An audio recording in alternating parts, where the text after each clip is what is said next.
Evening, everyone. Thank you very much for coming to this evening's meeting of the Sustainable Communities Overview and Scrutiny panel.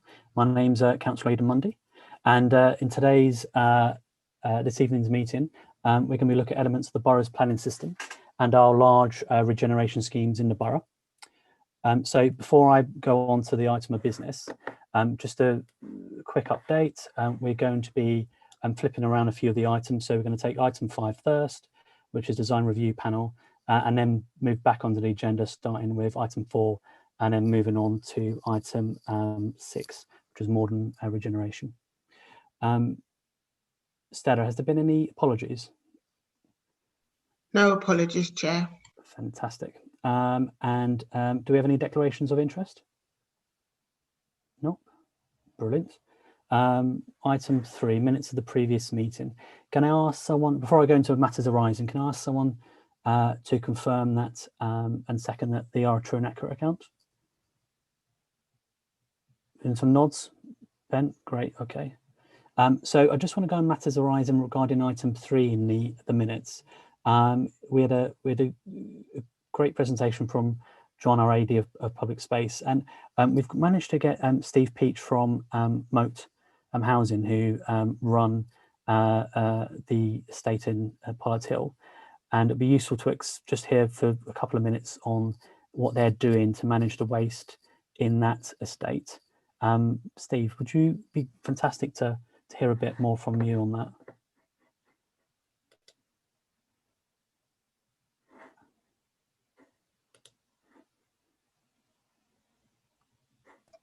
Unmute.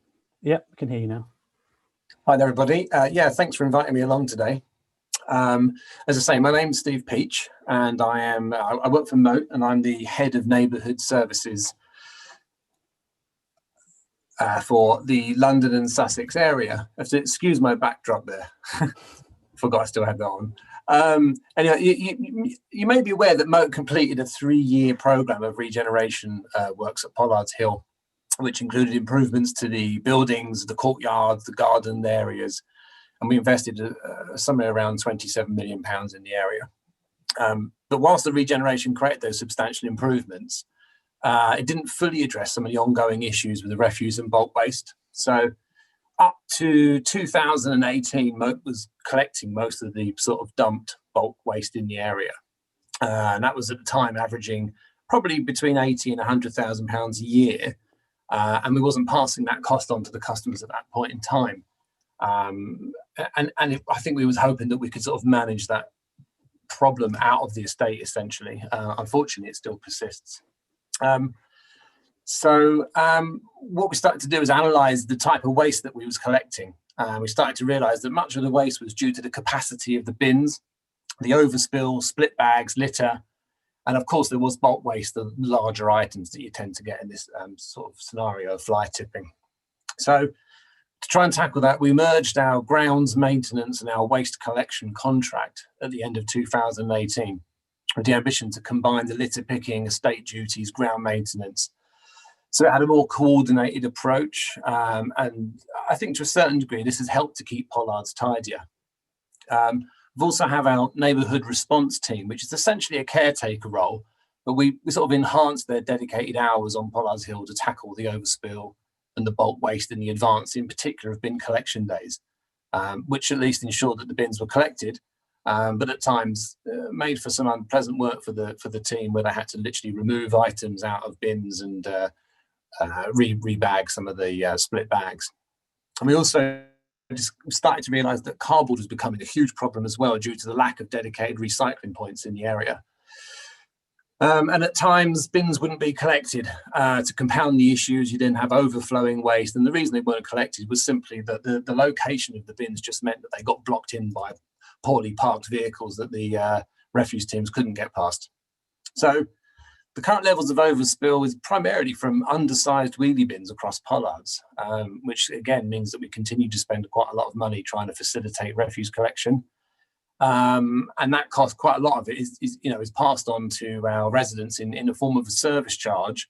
And at the minute, we're probably on average about £11,000 a month in collecting waste. Last year, we then started a campaign trying to raise awareness to our customers and the residents of Pollard's Hill. And that's now a monthly campaign, just telling people the cost of it, the type of items we're collecting, who they can report to, and obviously working with Merton in terms of any opportunity we've got to prosecute fly tippers. But in the grand scheme, we've now worked with Merton to support your Merton waste strategy. And the plans that were developed were to ensure that we have the correct size and numbers of bins that actually would provide the correct capacity for the amount of waste generated at Pollard's Hill, to improve the recycling rates that we had, and provide superior options that we've got at the moment, and provide better collection points to avoid miscollection, as I said, due to the parked cars. The bin stores will become communal locations, which will provide a safer collection point away from buildings and reduce fire and pest concerns. I don't know if anybody realised, but we've actually experienced several arson attacks on the bin stores, and they currently sit under the blocks of flats. So it was a serious risk that we wanted to mitigate and move away from. And I say, moving the bins to a communal collection point essentially was an advantage, and the increased capacity just meant that we could keep all of the problems away from the buildings. The proposal supports the installation of 182 new bin stores, roughly split 50-50 with general waste and recycling, and there'll also be 28 food waste bins. The bins are all the large Euro bins, so actually it's a huge increase on capacity compared to what we've got at the moment. There'll be a net increase of 40 car park spaces as a result of the design, slightly reduced from 69, but that's just due to the protection of several London plane trees. All of the old bin stores will be closed off, and we'll be fitting them with new doors to match the buildings. And the total investment of the bin stores in the area is going to be approximately 1.265 million. And that work's not going to be recharged to the customers, because that's part of Moat's ongoing commitment to the regeneration of Pollard's Hill and improving the environment. The works will take about 16 weeks once commenced. So obviously with the installation of the bins, we're hoping that we reduce or stop completely the overspill, providing larger capacity in the recycling. We're aware it probably won't entirely deter fly tipping, but we're hoping the fact that now we're going to push the bins into communal areas away from the buildings. They're going to be in the car park zones where houses are overlooking them, that we will have a much better rate of success if we do get any fly tippers of people reporting things, and hopefully customers will use the bins sensibly as well. We're continuing to work with Merton and the refuse team of Veolia, because we want to have a phased approach of the bins. So as we start to roll out the new bin stores, obviously residents there haven't used that type of bin before, so something we will be doing is making sure that we sort of use an education and awareness program about recycling, what bin can be used. We're going to make sure that all the bins are branded and labelled with the appropriate signage so that people know which bin to use. So the outcome of all of this, we're hoping, just to wrap up, because I'm conscious of your time, is that our residents will experience a cleaner and healthier Pollard's Hill. It will be a less costly service charge for clearing bulk and fly-tipped and overspill waste. Will improve recycling, especially for the cardboard, and a safer environment against fire and pest-associated risks. I did share, I'm not sure now's the time, perhaps if you want to just pop up an image on the screen, if that's possible. And it just gives you an example of what the bin stores will look like. So that's, yeah, so as you can see, we've got like the concrete standby in front of them. In front of that, there'll be parking bollards and a hatched zone to stop vehicles parking in front of those bins.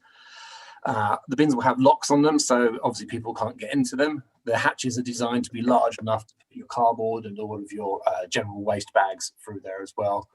And obviously it keeps it contained. One of the things we didn't want was a large shed style bin stores, which basically encourages a nice quiet place to fly tip lots of rubbish, mattresses and so forth.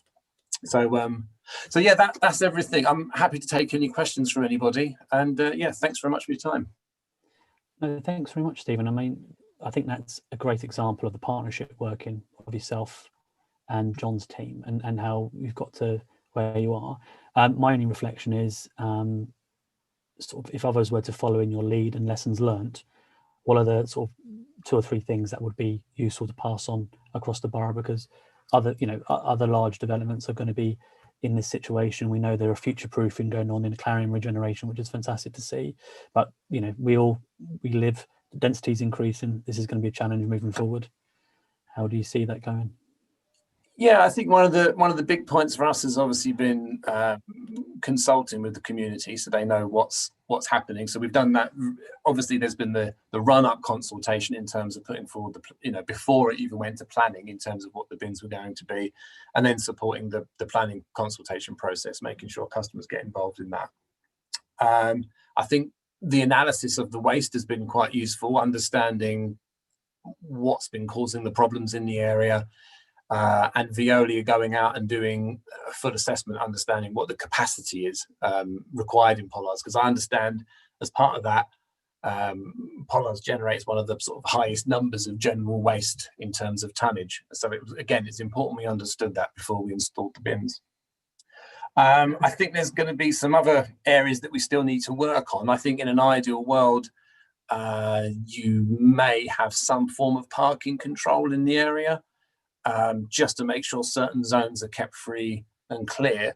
But in Pollards, we do have a bit of an issue where some of the pieces of land have been demised to people that have purchased their houses, so they own half of the sort of pavement that runs in front, and there's overlay of land where it's still in Merton ownership and part with Moat's ownership. So I think that's something we've still got to try to work out. So that's one of the ongoing challenges, I think.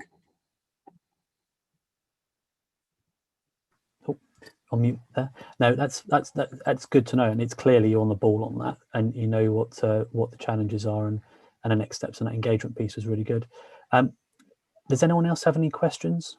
Or before I draw, John, is there any reflections you want to add to what Stephen said?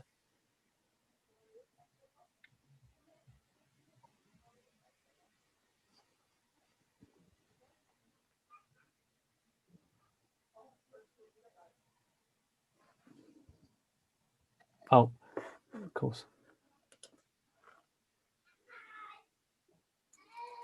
Thank you very much, Chair. I would just like to echo that, the good partnership work that has been undertaken by the Waste Services team and Moat in getting to this position. The design has taken some time, but as you can see evidently by the design adopted, it's going to be very fit for purpose for that estate, and will transform it in terms of from a waste containment perspective. I think that the work that has been done in regards to liaising with residents and engagement and drafting FAQs and the like is very good practice in ensuring that they communicate that change over time. We as a council have also supported Moat through this exercise for some time with weekly collections. Those have been paid for by the service, so there's a bit of balance in terms of both of us inputting into that. So we expend around £30,000 per annum supporting that transition to this to get that mutual goal. And I think that at the end of this, we will bear a lot of fruit for the residents there at that location. So I think it is really good work. Thank you. No, thank you both. And I think this is, as a ward councillor too, I think this is a fantastic example, and I see it myself. But again, thank you all very much for that. Brilliant. Thank you very much, Steve, for your time. Okay, thanks very much, everybody. All the best. Take care.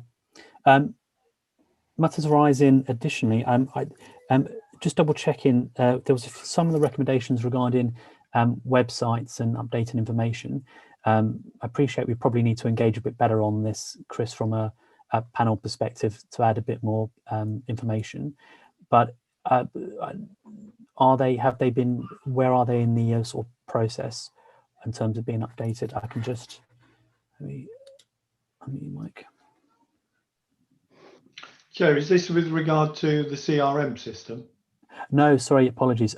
So as part of the HGV item and the other items, last time we talked about updating information on the website, and I appreciate we need to probably input a bit more in terms of what good looked like. It was just wondering where that is in the train of things. Well, I can say it's a work in progress. I don't think that the website will yet be complete, but certainly we're working on getting that information out into the public domain. An awful lot of work is always going on with regard to how we ensure that the roads are used by the right vehicles, and we'll redouble our efforts to make sure the website reflects that. Super stuff. I appreciate that. Anyone else have anything to add on matters arising before we move on? Excellent. Super stuff. So we're on to design review panel. So if I can ask, is it Paul or James, do you want to speak first on this? I think it was, we were going to follow on, Paul's doing a presentation to follow on, I think, from Tony's representation that was Sure. attached with the agenda pack. By all means, yeah, if we can start with Tony first. I thought you wanted to present the item first off, but yeah, we can do Tony. Tony, would you mind presenting your paper, please? Sure, happy to do that, and interested to see what the response will be. So good evening. I'm Tony Burton. I'm Secretary of Mitcham Cricket Green Community and Heritage, the civic society for the Cricket Green area of Mitcham. We're pleased you have the design review panel on your agenda. The government's placing ever more emphasis on design, and it also features more in Merton's new local plan. With Merton facing a major increase in the amount of new building over the next decade, the design review panel has a critical role to play in establishing the higher expectations of developers necessary for it to be accommodated. Effective design review helps decide what's good design and what's not. Operated well, it will raise the game and the quality of new building. Unfortunately, our review of how Merton's design review panel operates reveals a series of problems and paints a troubling picture. These cast a shadow over its work and need urgently to be addressed. There is a deep-seated culture that views the panel as a closed group of behind-the-scenes advisors that stand separate from normal standards of public scrutiny and engagement. The bottom line is that Merton's design review panel is not fit for purpose. It does not meet the industry standard, and Merton Council has chosen not to sign up to the Mayor of London's Quality Review Charter.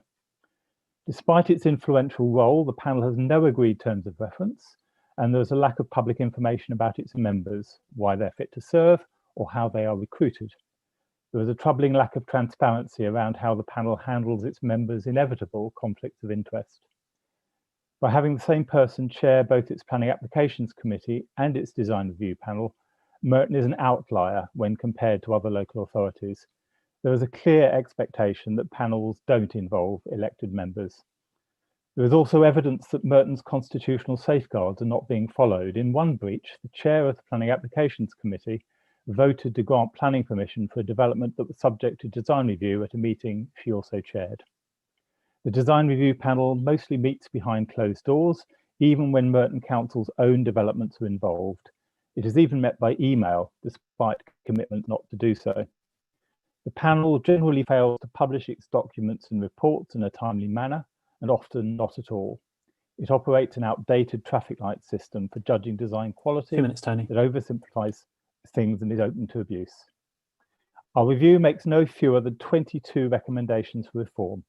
To boil these down, we ask you to recommend an overhaul of the panel to include the appointment of an independent chair and independent secretariat, to meet the standards required by the London Quality Review Charter, to provide effective terms of reference and transparency in the recruitment of panel members and the management of their conflicts of interest, to set an expectation that reviews will be held in public on schemes proposed by local community groups and before planning applications are submitted, other than exceptionally, to review whether Merton should follow other authorities like Kingston and Sutton and set up an independently organised and more effective panel run by the council and funded by developers, to identify other ways in which Merton Council will drive up design standards.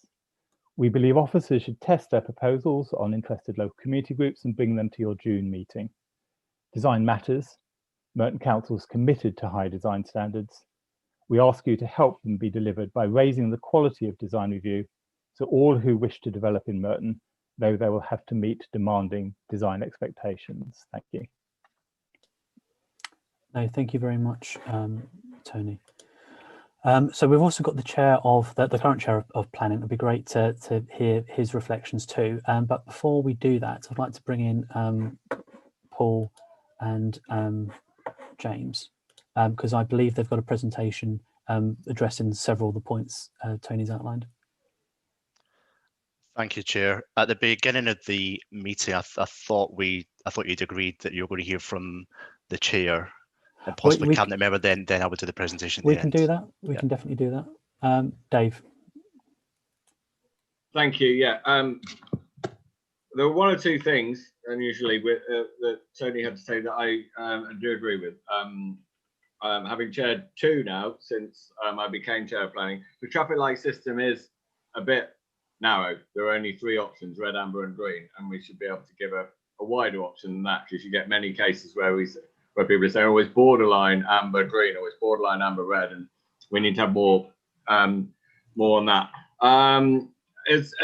As for me, currently chair of planning committee, and the chair of planning committee being the chair, I'm entirely open to that changing and having an independent chair. It just happened through circumstance here in Merton, needed to fill a gap, and it's one of those things. It's stayed ever since. Entirely open to that. What we do, most of the things that come before design review panel are in pre-application stage, so before a formal application has gone in, and they are confidential. Public cannot watch it. Any councillors who watch it and the chair cannot make public what's been said in there. I think this is entirely valuable, because we know the planning process, once we get to formal planning application stage, becomes intensely political, with people on either side and councillors themselves, community groups getting involved and having a say. The design review panel, as I see it, should be at an earlier stage where the politics is taken out of it entirely, and it is just on the design, on how it fits with our local plan and other government and other guidelines on planning. And it's a detailed look by experts in their field that should be taken out of the politics of it. And then once an official application comes in, then the deliberations are not in full, but the decisions of the design review panel can be made public at that stage. I think we definitely need to keep that. I'm open to all kinds of reform of it. I do think and Paul will go into this in more detail in his presentation later. And I think we definitely do need to reform it, but we need to be careful not to throw the baby out with the bathwater. It does some very important work. I've been on planning committee now for just about 3 years, chair for the last 4 or 5 months, and the deliberations and discussions of design review panel are very, very useful in terms of members of planning applications committee coming to their decisions. And we need to make sure that that what it provides in that context is retained, even if we make some changes to, for instance, who the chair is and how and what various decisions they can come to, rather than just red, amber, and green. So I think I will leave it at that for now. Thank you. Okay, thanks very much, Dave. So we'll now go to Paul and James, and then why don't we start to do rounds of questions where appropriate. If there's a question directed at an individual, we can bring them in. So Paul and James. I think it's lining up for a presentation, which I think Stella's going to put on the screen, Paul. Is that right?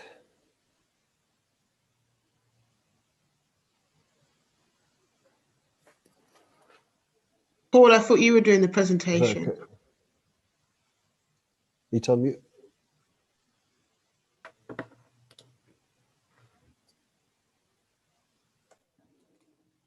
Yeah, sorry, it was automatically muted there. Yeah, I'll share my screen and go through the presentation, and thank you for the input so far from members of the panel. Can everyone see that okay? Yep. Yeah. Okay. So this is a bit of an overview of Merton's design review panel, and in recognition that we do have to bring it up to date, so we're going to cover off what we're planning to do as a team, and it should respond to some of the points raised here this evening. So I'm Paul McGarry, I'm the head of Future Merton. We've also got Paul Garrett, the Council's Urban Design Officer, on call for questions after, and Paul is the Administration Officer for the DRP. So today's summary really is to cover off what DRP's role is. It's been recognised that it is an important function of planning of the council and then driving up design quality. I'll talk about the context that the DRP now sits within and the need for the review. I'll touch on what their proposals are and then the next steps for the review. So Merton's had the DRP since June 2007. It's been quite a long time actually. iPhones didn't exist then. And actually back then there was lots of public funding for DRPs. And the Commission for Architecture and Built Environment existed, and there was a lot of good guidance and practice coming out of them, including boroughs having a design champion. So that was around 2004, 2006. And that's really what kicked off Merton having a DRP, where there was a council at the time who was a design champion. Since then, many other local authorities have begun a review process, and I think now most London boroughs do have that. And of course, London is a changing city. Merton's a fastly changing borough, and it will change further with the London plan. But you can see their house, as an example, how fast things have changed. House prices are 165% more now than they were then, and all of that builds into development pressure. Some facts and figures from DRP since it started. We are now in our 14th year. Our DRP has reviewed 285 schemes on 189 sites. Most things get reviewed once or twice. We have had a handful of schemes where they ended up with 5 reviews, which shows our commitment to getting good design on those ones. And of the ones reviewed, 74 are being completed and 13 are under construction. The DRP not only reviews planning applications, it also in its remits includes major public realm schemes. So Destination Wimbledon and Mitcham Public Realm were reviewed, as was the Future Wimbledon Master Plan. And coming up, the emerging supplementary planning documents on small site development and the character study. So the DRP input really can influence policy where it's related to design, as well as advising PAC and advising officers. It was noted about the traffic light scheme. I think it's a fair point. It started out that way, but for me, certainly, it's the content of the feedback that's appropriate. I think the traffic light system is blunt, but you can see there really 20% of things get red. This is over since 2007. 20% of schemes are red, 52 are amber, 28 green. So you can see how most things do sit in the middle. And I think that's fairly relevant. No scheme is perfect when it comes in. No scheme is absolutely awful, then it needs a review in the first place. So most things do sit in the middle. So in terms of some DRP achievements, we've seen the change of face in Merton. So these are examples of schemes ranging from residential to libraries to heritage, health provision and public realm. More recently, again, the estate regeneration, All England tennis, Merton Hall, and some infill housing as well at Kingston Roads, which was shown here. And I think that's quite interesting to consider when we might be thinking about how other boroughs charge for it, how the scale of developments come to DRP, because we do get some householders who want to come to DRP and get the feedback. So we have to think of that if we're moving to pricing or charging schedule. Tony Burton mentioned that the policy context has changed as well. That's absolutely right. Design is more up front and centre on national planning policy and the London plan. The London Quality Review Charter was mentioned. The reason we are looking at this review is exactly because of that. We had intended to do a review of DRP last year, and the intention was we bring it to this meeting tonight to give you the outcome of the review, but that was delayed through COVID, and we actually had to switch up how we actually deliver DRP during lockdown. So the team have been busy on that and local plan. So actually what we're doing now is giving you a heads up on what the review might include, and then we're happy to bring it back to members once we've done the review. But really, we did do an assessment against how Merton looks against other London panels. It's quite well respected, but there are things we can improve. And again, as mentioned, there's parts of the London Quality Charter which we don't meet, but once we've done the review and make the recommended changes, we would meet it and we would sign up to it. So we're kind of in alignment there with the mentions, the suggestions changed earlier. So the DRP in context now, I mean, also a lot's changed since 2007. There is increased public interest in design and planning, and actually just much more scrutiny in general about how planning and DRP is run. There's also a lot of private companies out there now offering design review services for a fee. Design Council often do that as well, and there's private companies, and some regional planning authorities do that as well. Most London boroughs now do have some form of design review, and they are not quite the same as Merton. Merton's is very much, it started out as a voluntary basis with people volunteering their time for the panel. They do the right skills, but it's voluntary. Whereas most other panels now are remunerated. There's a public profile to it. So we do, whilst DRP performs a good function for Merton, we can bring it more into line with other boroughs and those industry standards. It is, we feel, very well valued by councillors and us as officers. We enjoy the challenge as well. And actually, the biggest benefit really is, as officers, we can give advice on design. But when an applicant hears from a panel the same things, it really boosts the council's position in trying to get better design across the board. So the panel not only advises, actually does help the council. So design review really, as an industry, has become more professionalised. We have done that over the last number of years as well. We've diversified who's on the panel in terms of skills and the demographic makeup of that. However, most panels, as mentioned there, they charge, they have an independent chair. So that's something we'll be looking at in the review to see, subject to the discussion tonight with members, if that's the way we go, but also how we get the mechanics of that right and implement that. So really, design review really is embedded in policy. We've always had it. We'll be lucky to have a panel for now, but it does need updated. So the need for change. Merton just has to catch up. The context has changed and DRP must reflect this. There's nothing wrong with the reviews as they happen. However, as we've heard tonight, we could consider other ways of doing it, such as paying people to run the panel, publishing more online, etc. So really, Merton DRP currently is pretty much the same as it was in 2007. A comment made earlier about Merton DRP not having a terms of reference, that isn't correct. There is a terms of reference that was agreed in 2006 when the panel was made up. However, we accept that it's out of date and does need to be brought up to current guidance. We have there is a code of conduct to deal with conflicts of interest as well, but they're not published. So again, in the review, we would look to bring that up to date, publish that and put it in the public domain. There's no public information currently in panel members. That was picked up in one of the comments earlier. Partly that's due to the fact that Merton's panel started off as a voluntary panel. So when people are giving up their time on a voluntary basis, and at the beginning, a lot of that was community members as well and societies. If people are volunteering, you wouldn't expect them to have a public profile as such. However, when you compare now what's happened in other councils, they're all professionalised, people are paid, and if people are paid for it, you would expect them to have a public profile. So again, we're aware of that and we would deal with that in the review. The DRP is currently free, and again, it was free from 2007 because we didn't want to penalise or make it difficult for developers. We actually wanted to encourage the reviews, so that's why they were free.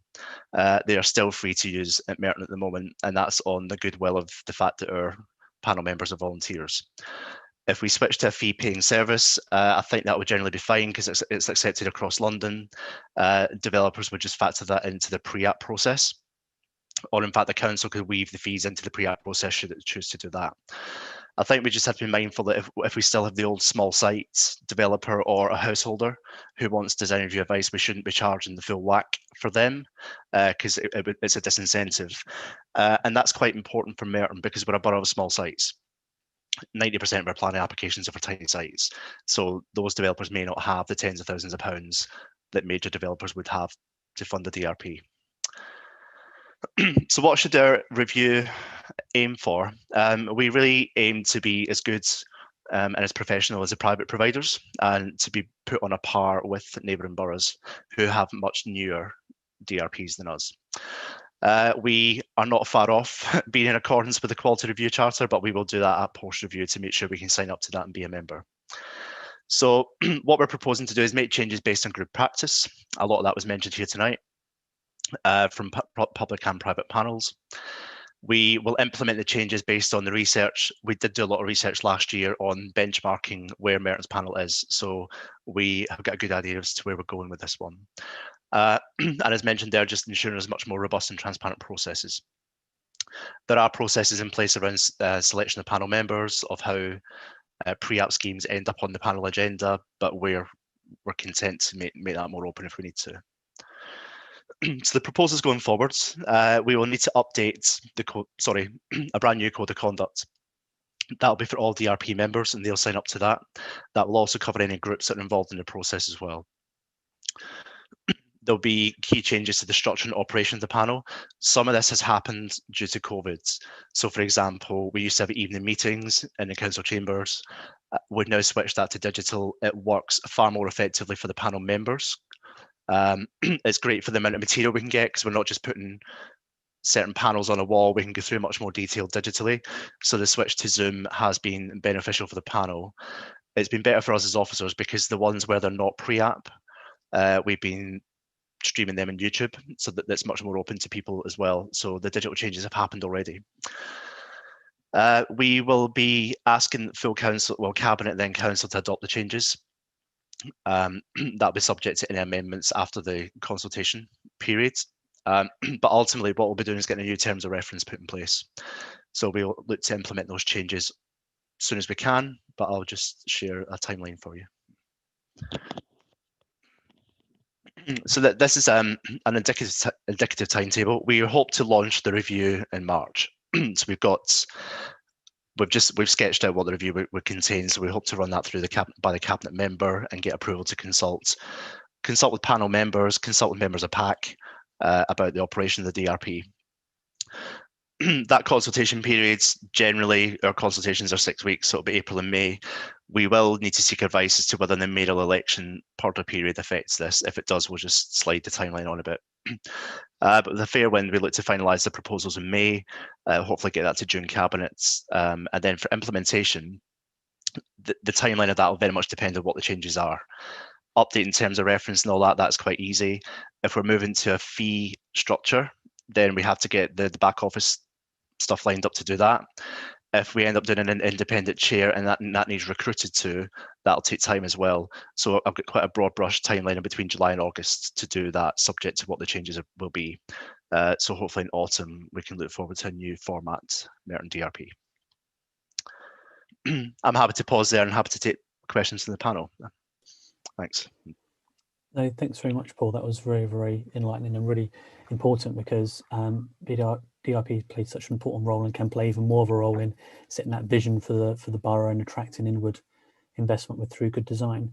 Brilliant. So questions, everyone, if you could put your hand up. I will take chair's prerogative. I've my first question, but we'll take them all in threes.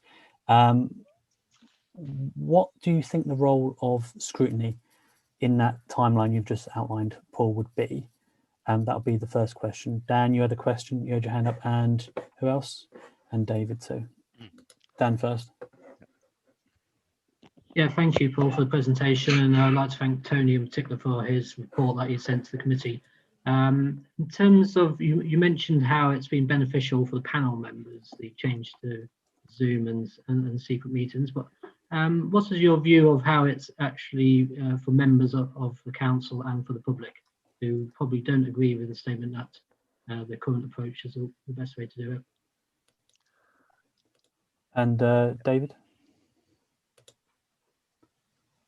Yeah, so mine wasn't a particular question. It's a slight statement. It's a matter of just, sorry, making sure that there's a recognition that although the DRP could become more formal, that the Planning Applications Committee is a quasi-legal body, and the DRP has no jurisdiction over it, and it's not a material position. So it's a slight question, but it's a rhetorical one. So I think actually that drawing out a question in that is a valid point. So Paul, there, three good questions, working backwards. How do you resolve the tensions between a quasi-legal role and obviously the advisory role? Dan's question about how do you take those digital advances and magnify that so everyone can be involved. Councillors, I would like to attend more. And my question about the role of scrutiny during that process. Yeah, certainly. Councillor Dean is absolutely right. The panel is advisory. In the past, it's perhaps been a bit muddy as to who it's advising. Generally, it's the council, but actually in the review, we could actually clarify that further. Our view is it's the council officer's role to advise planning committee members on a scheme. It's not all the design, there's other elements of planning which build into that case officer's report, and that's what PAC members assess any scheme on. So really, as much as officers are advisory, PAC is advisory, sorry, DRP is advisory as well. So really we should tidy that up and suggest that DRP is advising officers and it's officers who advise planning committee. So there's that distinction. In terms of openness, yeah, Zoom has worked well for panel members and applicants. We can have meetings much more quickly. We've actually more meetings during lockdown than we ever had because they're quick to set up. We have had schemes where they're not pre-app their applications, and we've put them on the council YouTube channel. So even if members of the public can't attend the actual meeting, they can watch the stream after if they're interested in the scheme in their neighbourhoods. And I think also that would be useful by the time things get to applications committee, people can see what the panel said as well. In terms of feedback to the panel and the link to PAC as well, we always put the minutes of the meeting verbatim in the case officer's report to PAC. So any scheme that's been to DRP, the PAC members get the full minutes of DRP, so they know what the panel said. So yeah, in terms of openness, if it's an application, yes, that's open as possible. When we were in the Civic Centre, the public were allowed to attend DRP if it was an application session, but I expect now digitally that's just easier for people. I think I was picking up on Dave Ward's point, and I would support this as well. Pre-application as a process, it's a service the council provides to allow developers to iron out the wrinkles with schemes before getting a planning application in. It provides developers the opportunity to consult with communities before an application goes in.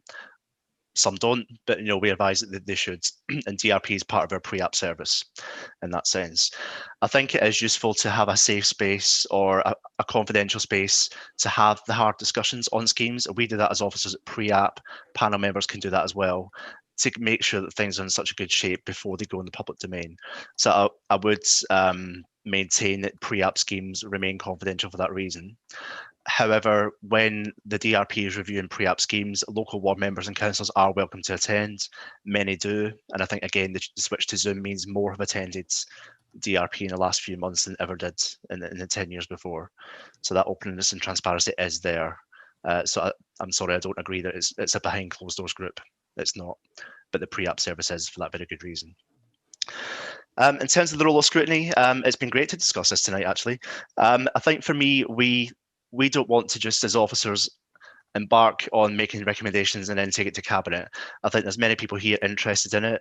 We see, and it's been mentioned before, scrutiny's role is to advise before any decisions are made. So really, we're introducing the review tonight. I welcome members' feedback as we do the review, or perhaps before we take it back to cabinet. So we can bring it back to this group if you wish. Thank you very much, Paul. Do we have another round of questions at all?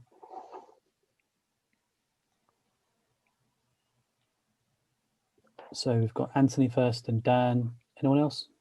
No. Okay. Go on, Anthony. Thanks, Chair, and thanks, Paul, for the presentation, and Tony as well for your comments. I think my question has sort of been partially answered by the distinction drawn between it's an advisory service to officers, but I was interested in the interplay between a developer who refuses it, or is reluctant to go to DRP or doesn't go to DRP, and what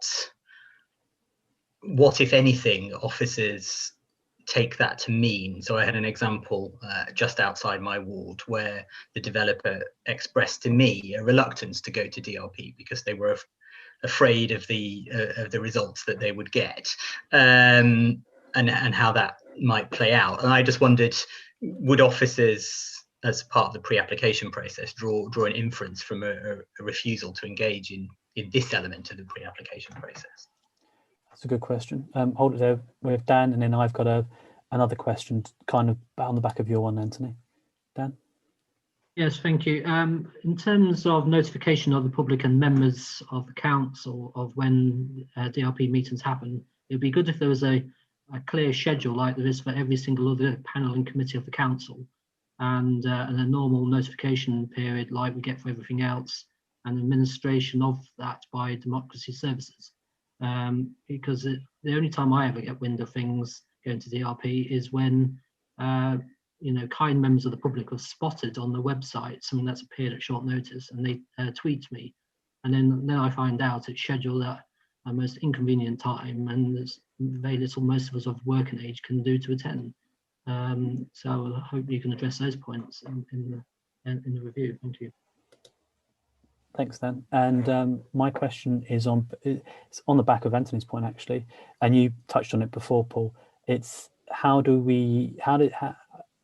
what is your feeling about how DRP can be positioned as that vehicle, either part of the process or as the vehicle of choice to get design together as a scheme, so a scheme that will probably require still money. So we're talking not a small site scheme.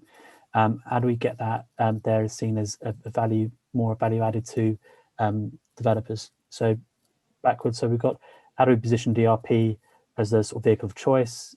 Dan's point about forward planning and grid planning where you can do, and Anthony's point about it's kind of a similar point about what do you see with developers not necessarily opting in for a DRP and how that plays out. If you've got any stats on that as well, it'd be interesting. Chair, could I just come in first? Sorry, of course. Sorry, and it was partly because I'd before the questions, or I just wanted to I was sort of effectively preempting that, which is I think what we want is for design review panel to be the default position, and that actually all applications go through that.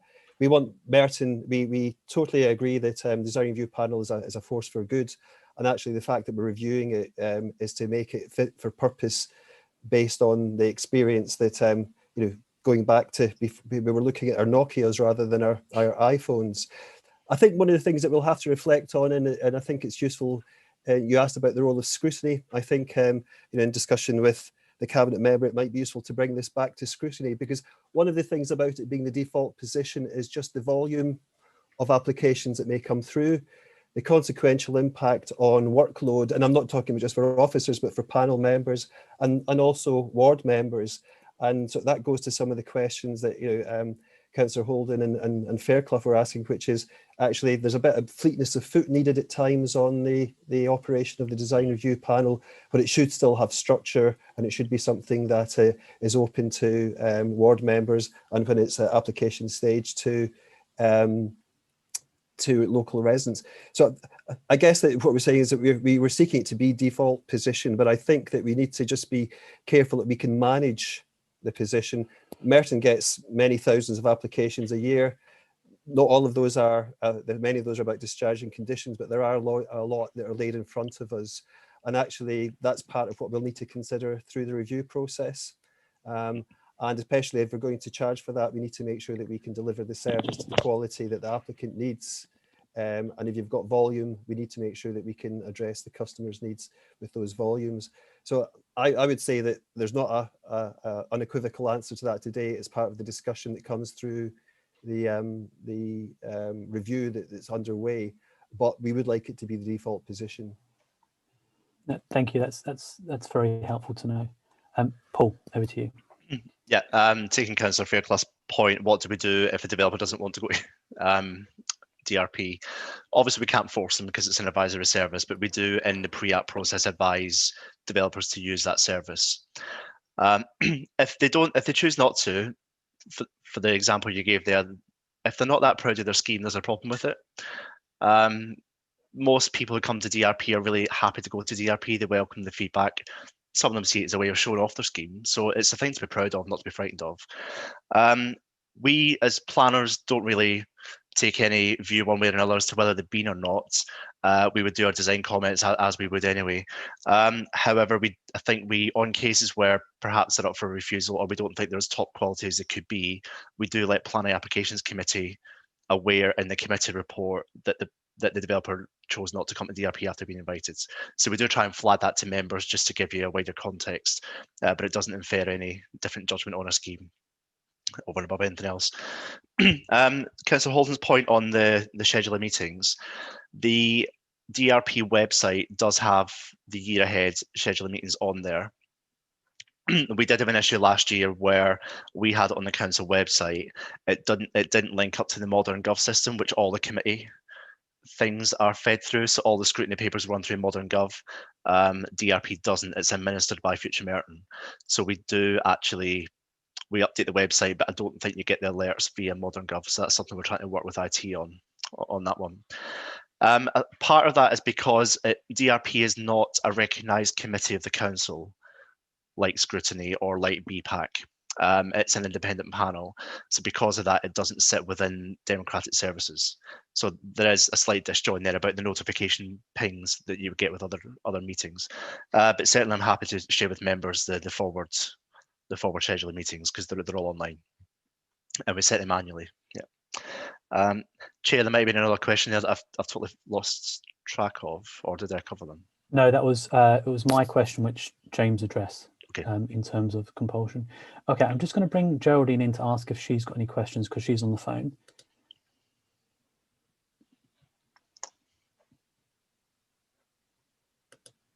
Geraldine, hi there. Do you have any questions at all? Right. No, not really. I've just been listening with interest. Some of you may know that I've been on planning and BPAC, or UDP as it was, Development Control, for about 25 years before I stopped. I came off it in about 3 or 4 years ago.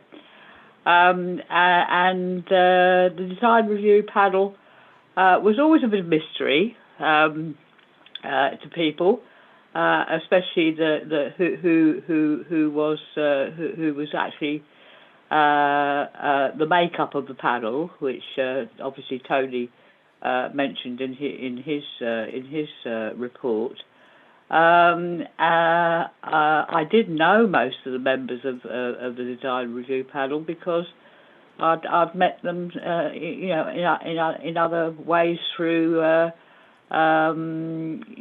architects on other sites and planning applications, and the community interest groups like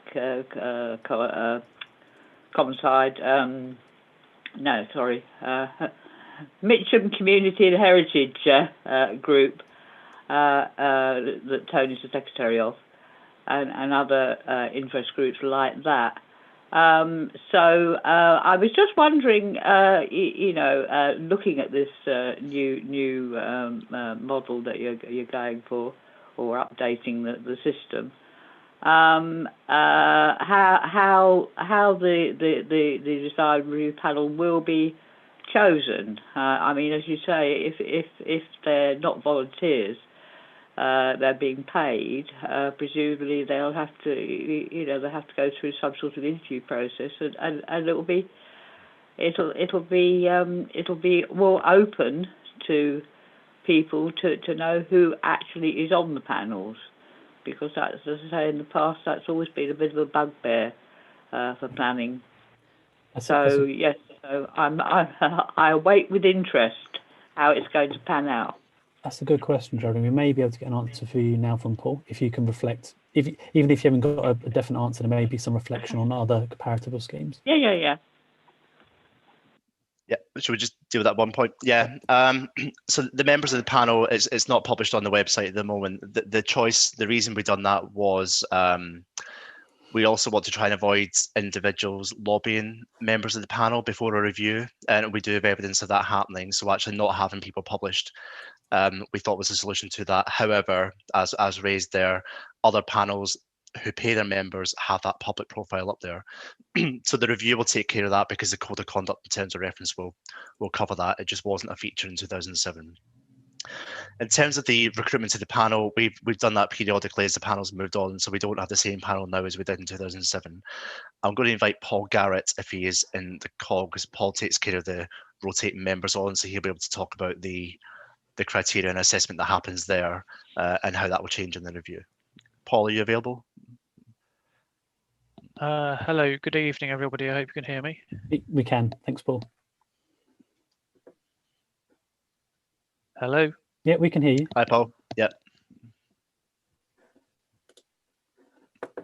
Paul, we can hear you. You can. Okay, excellent. I have got a very, very unstable internet connection, so I hope it will last out. I don't want to start my video host. Okay. I think we may have lost Paul there. Okay. Right Paul, at the beginning. Okay, go for it, Paul.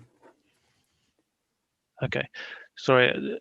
Yeah, so right at the beginning, lots of people were recruited through a sort of a public process, and they were supposed to rotate. That fell out of practice. We rotated. We appointed new people periodically, and we involved groups like Urban Design London and the Urban Design Group to help us do that. And internally, we did vet those according to a number of criteria. Us being qualified professionals as well, we felt we were able to do that. It's entirely reasonable to say that this needs improving and being made more transparent.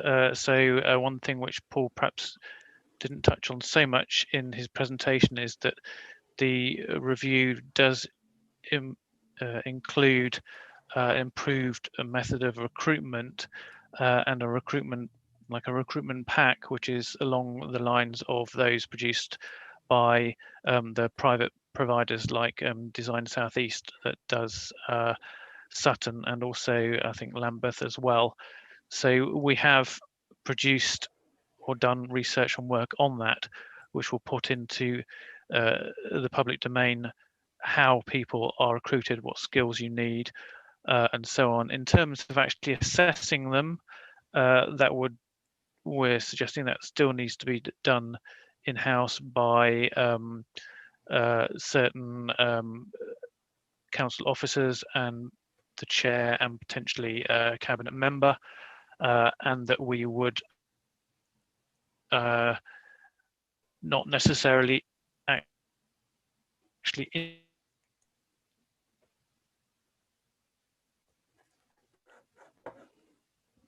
Paul, you've just broken up then. Okay. I think it's dropped off the call. Yeah, Paul, I really, really appreciate. Thanks very much for your feedback. And if there's anything further, I think it'll be useful for colleagues to pick that up afterwards with Paul, because he's got a wealth of experience there, and what he was saying and finishing off to say was very, very sound advice. Okay, so I think we've heard enough there.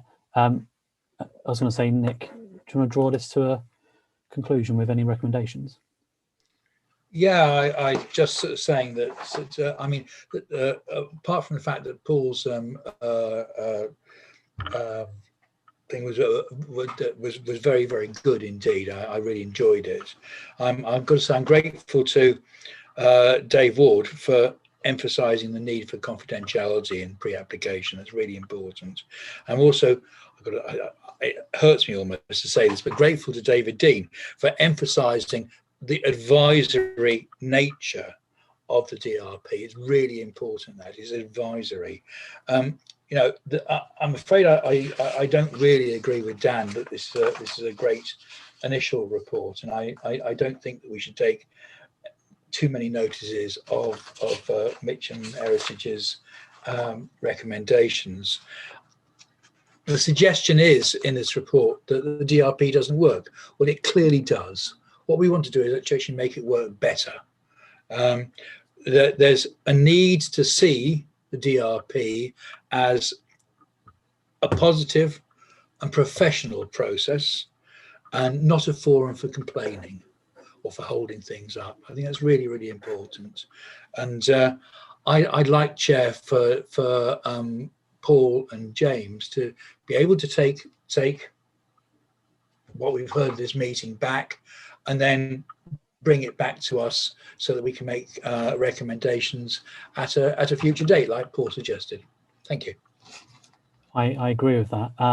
Let me go on to, do we need a recommendation on it or not in a second? I'll bring David in and then we'll close up and move on. Yes, I think there are some key points here. I mean, I've intermittently sat in on DRPs for a long time. And first of all, I think the panel members are professionals by nature, but I also think they act professionally in that they have goodness at the heart, that they're looking for quality. And they come out with things which, you know, nobody else would think of, and they really spend a lot of time doing it. The fact that they do that for free, I think we're all very grateful. But I do believe that they shouldn't have to be in the public domain because they are not politicians. They're not serving senior officers. And I don't think it's fair that they do get potentially harassed by anybody with regard to Merton. But there are three things that are really, really important. I've complained a number of times about certain panel members who are also applicants, or they happen to have a plot of land they are being commercially paid for next to one of the applicants. I think that's wholly wrong. I think if one of us sat here and we worked in an environmental business in Mitcham and we were making decisions on this panel, or if we were a property developer and we sat on the planning application committee, it wouldn't be acceptable. And I feel very strongly about this because in a way that these individuals can shape what's happening in Merton. And I think anybody that has an application shouldn't be allowed to sit for a year. And anybody that has an application comes through more than twice where they have a plot next door, they shouldn't be able to sit for a year because this has got to be seen as objective. And that's a critical point here. That has to change. Dan, one of Dan's points is right. It is quite hard to do at 1:30. Paul McGarry is correct in that some Zooms have made life easier for us. And this is one of those things. We don't physically have to be in a room to see things on the screen. But 1:30 can be quite challenging when you've got to keep saying to your bosses, oh, I'm sorry, I need to take an hour here, an hour there. It's not easy. So I agree the Zoom. I don't agree the time. But my major point is nobody should be able to sit on that committee for a year if they've been an applicant, because I do believe that that's not perceived as objective. Final round up with Paul and then we'll move on. Yeah, so those issues of conflicts of interest have been, in certain means, have been raised by the chair and dealt with, but actually in the review we would like to tighten that up. So the suggestion from Councillor Dean is welcome. Super. Be good to keep Paul and James actually on here. I think you've heard the views of the panel. We all welcome this as a vision, as a fantastic opportunity, and as building on the legacy of what Merton does best with planning with the Merton Rule, etc. I don't necessarily feel the need to legislate with a recommendation, but it sounds like you've got commitment to come back to scrutiny. Could we have that commitment extend to before you launch the consultation and then afterwards before it goes up to Cabinet? Chair, if I could suggest, I mean, I think that a lot of this, the feedback is something I think we certainly would want to take on board. And I think that the consultation process on the proposed changes, we want to make sure that we give a good amount of time to take those on board. I think perhaps I'd suggest that we brought it back post consultation, and I think that because I think the nature of the beast will be that it won't be a consultation that's a sort of a purely empirical response. I think there'll be lots of information there that we'll have to digest because we don't want to limit the comments. There's a good body of work from what's happened in design review panels elsewhere and professional bodies giving that advice. And we're seeking to build on best practice and where appropriate, give it a Merton slant. I think there will be some things that we'll need to reflect on. I think Councillor Dean's talked about the times of meetings. I think if we're paying people to do it, it's easier to ask for them to do it at other times of the day, but we've got to be able to accommodate councillors as well as members of the public. So there's quite a lot for us to mop up. So if it's okay with you, Chair, I think what we'd suggest is that we get on with the launch, perhaps in consultation with the Cabinet member, and then reference back our findings pre-scrutiny, pre-final decision making, to do a similar exercise as today with the scrutiny panel, but with the new format for the design review panel being perhaps trialled with the scrutiny panel. Okay, that's a good point. Nick, you had a point on that? Yeah, I agree 100% with what James has just said there. You know, I think we spent a lot of time on this tonight and fine that we've done so, but we don't really need to see it again until after consultation is over. I think it's really important. Good. Does everyone agree? Consensus then? Fine. So that's an action. Fantastic. Thank you ever so much, James and Paul, for that coming back to us prior to going on to the Cabinet post-consultation. It was really, really interesting presentations and feedback. And thank you again, Paul, even though your connection was a bit iffy, it was really, really great to hear from you as well. Okay, so can I then draw our attention to the next item of business? So we're going back in order. So we're going on item 4. So I'm very, very pleased to have Paul Quinn with us, who will give a brief presentation and a progress update of where we are with the regeneration. If you cast your mind back to late last year, we had a very detailed presentation. So I anticipate we'll probably just talk about the highlights here. And again, bear in mind that the wider sort of fabric, the conversations of planning, as we talked about as well, there are no doubt issues that are going to be reviewed and tweaked accordingly. But I very much welcome Paul coming here to give us an update on the great work they're doing so far. Paul, take it away. Thank you, Chair, and thank you, committee, for the opportunity to present to you here this evening. I'm just going to update you on where we are in this strange year. Particularly, I'm just going to concentrate on the 2 live sites, so you can see where we're up to and the quality of the work we've been able to achieve so far. I'll, in a moment, attempt to share a presentation with you. First thing to say, though, is importantly, these first 2 sites confirm that we've been delivering against our residents' offer. The residents' offer around the Morton Regeneration project is unusual, it's comprehensive, and it's the foundation on which the whole project runs. So we're very pleased to say that we believe we're delivering against all those promises that we've made. We'll look at those in a little bit more detail in a moment as we work through. But in particular, those of you who are familiar with the offer will know that we made the commitment to rehouse existing residents first. That's what I hope to show you.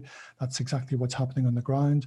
For example, at High Path Phase 1, it's 134 homes being built there right now. 81 of those are social rented. 53 of those then are for existing homeowners from High Path who are staying. So all 134 homes are earmarked for people who already live in High Path. And that's the same for the next phase at High Path as well. We have housed people according to need. So again, we'll see Ravensbury in a moment or two. So where people have lived in overcrowded accommodation, they're being accommodated in a home of an appropriate size. So in the case of Ravensbury, that was one family that was living in a 1-bedroom flat, now living in a 3-bedroom house.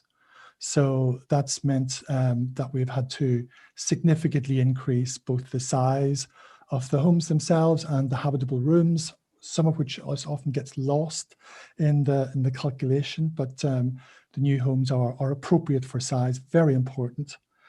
Obviously, people have been paid disturbance and home loss payments. We've sorted out the removals and their packing services. There's new white goods, all the things, the little details that were in the residence offer that make it as easy as possible as it is for people to move into the new homes have all been delivered against. And critically, it's the homeowners who very often are shortchanged in regeneration projects. They're often get very poor valuations or get treated quite unfairly. That's not the case here. The residence offer laid out right from the outset the replacement home offer, where residents have the opportunity, homeowners have the opportunity to stay in a new home at no cost to them, and we're starting to see that delivered now in these early phases. So I'll just run through the project in a little bit of detail, and obviously then happy then to take any questions from everyone when we come back. Just see if I can find the right one. Let me just see, sorry, just bear with me.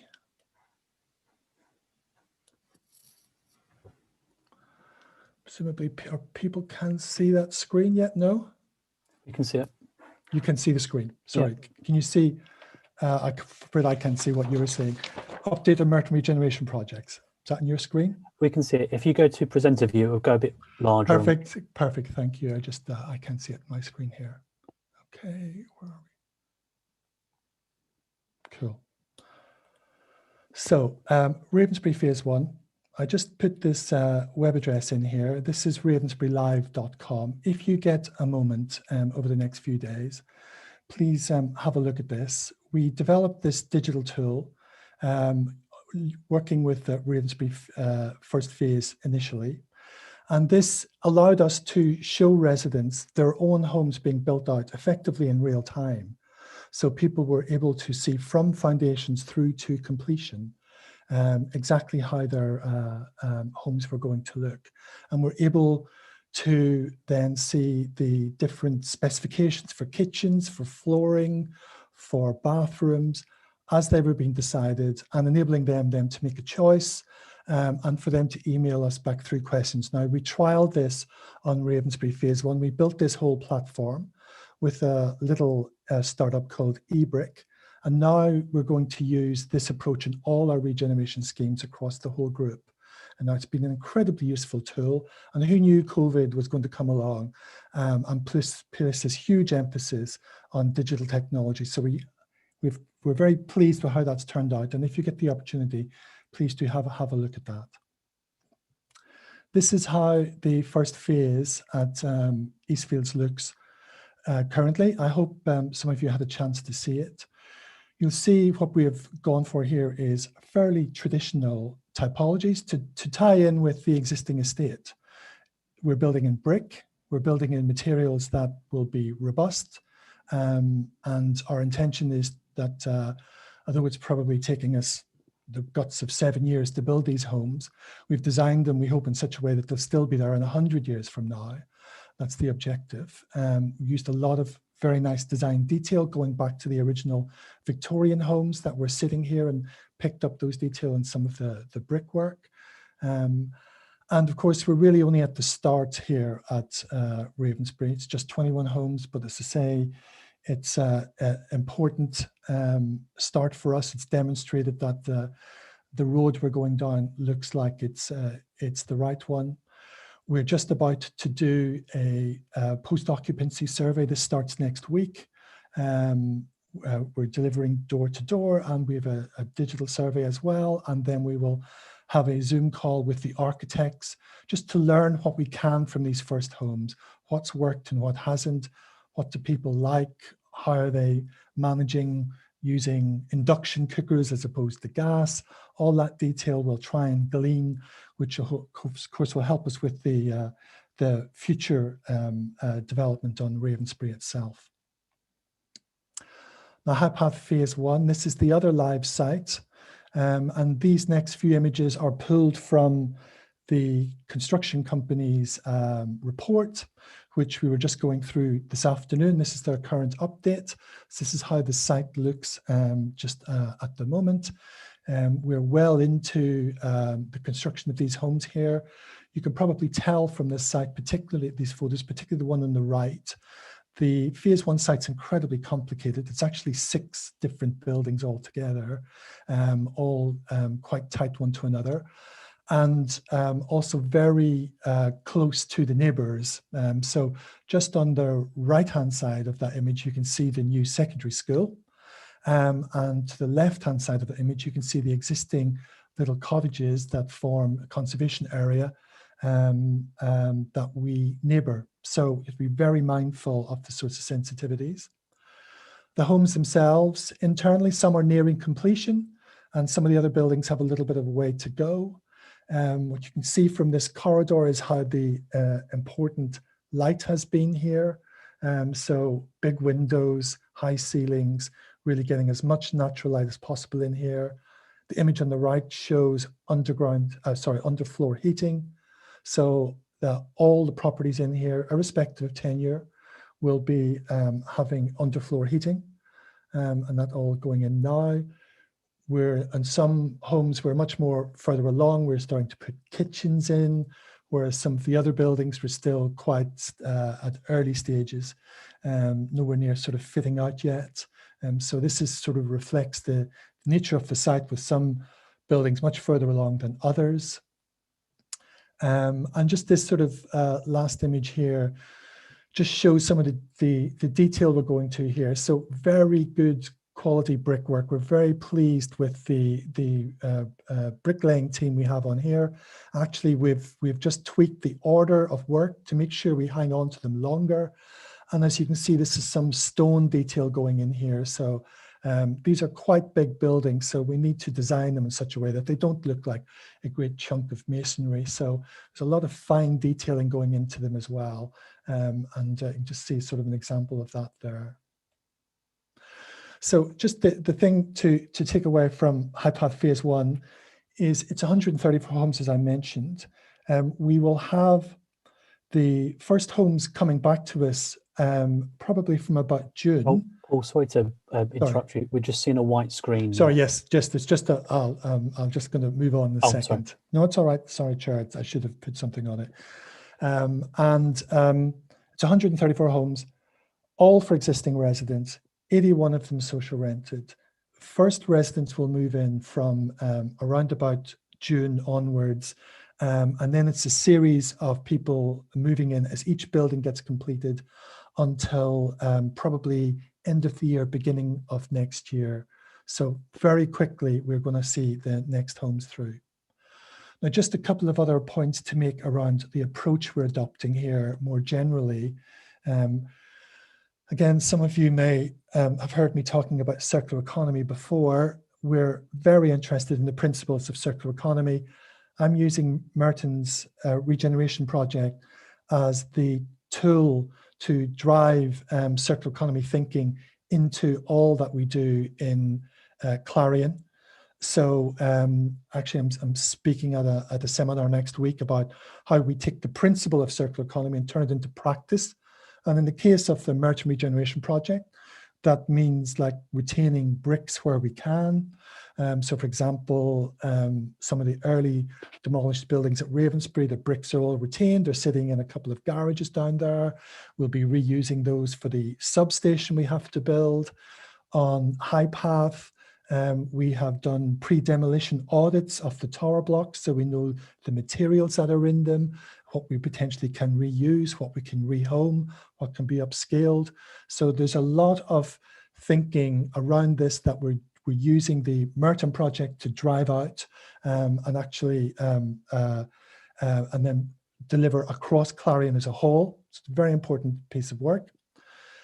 And the other thing just to mention here, we're very mindful of the fact that we will be responsible for these estates for decades to come.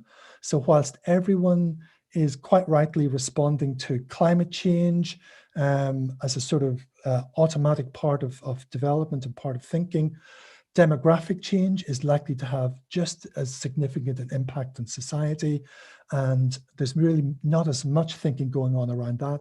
So we're doing a lot of work around thinking about intergenerational living. How do we design these neighborhoods to reflect demographic change, where people are living longer, where they're living in single person households, where people are potentially working from home more in response to a sort of post-COVID world?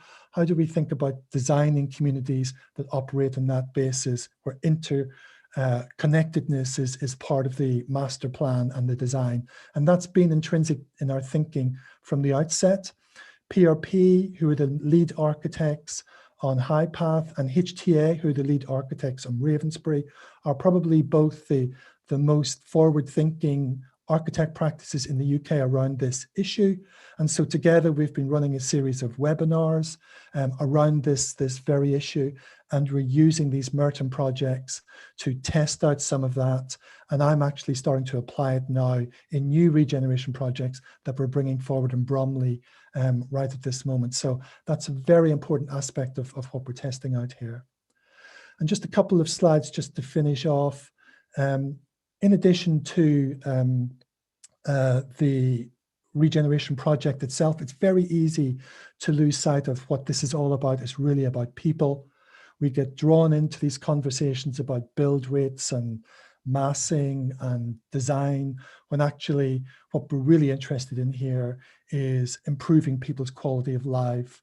And what we've just done recently is we run a major survey of all the residents living within the Merton Regeneration area. We managed to contact around about 50% of the population, so that's a very high response rate. We went through a series of questions with them. This is just a couple of the points that come out. This is how people sort of feel about regeneration now, currently. Now, actually, we'd all like that number to be higher, but I take some comfort from this, that we've been sort of 7 years working on this project. It was longer than that, actually. 7 years I've been looking after Merton, but it was going before me. But we still have the great majority of people with us on the journey.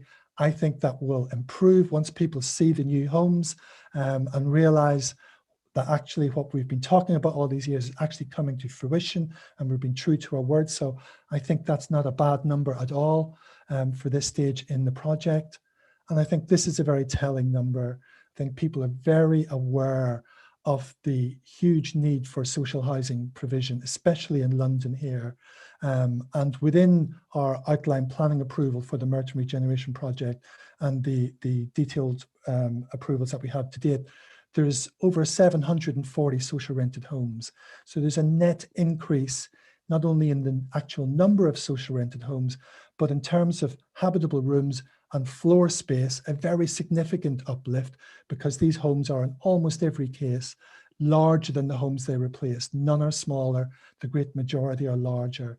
So this is an enormously complicated project, and there's many things we have to collectively between us get to work and to go right, but it's certainly worth hanging in there. It's just starting now to really come to fruition.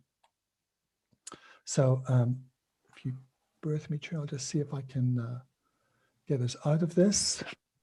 That's fine. I can do that if it's. I can see that now. There Brilliant. we go. So very happy to take any questions anyone has. No worries. I've already got hands up, which is good. Just thank you so much for that. So we've got time for 2 quick fire rounds of questions.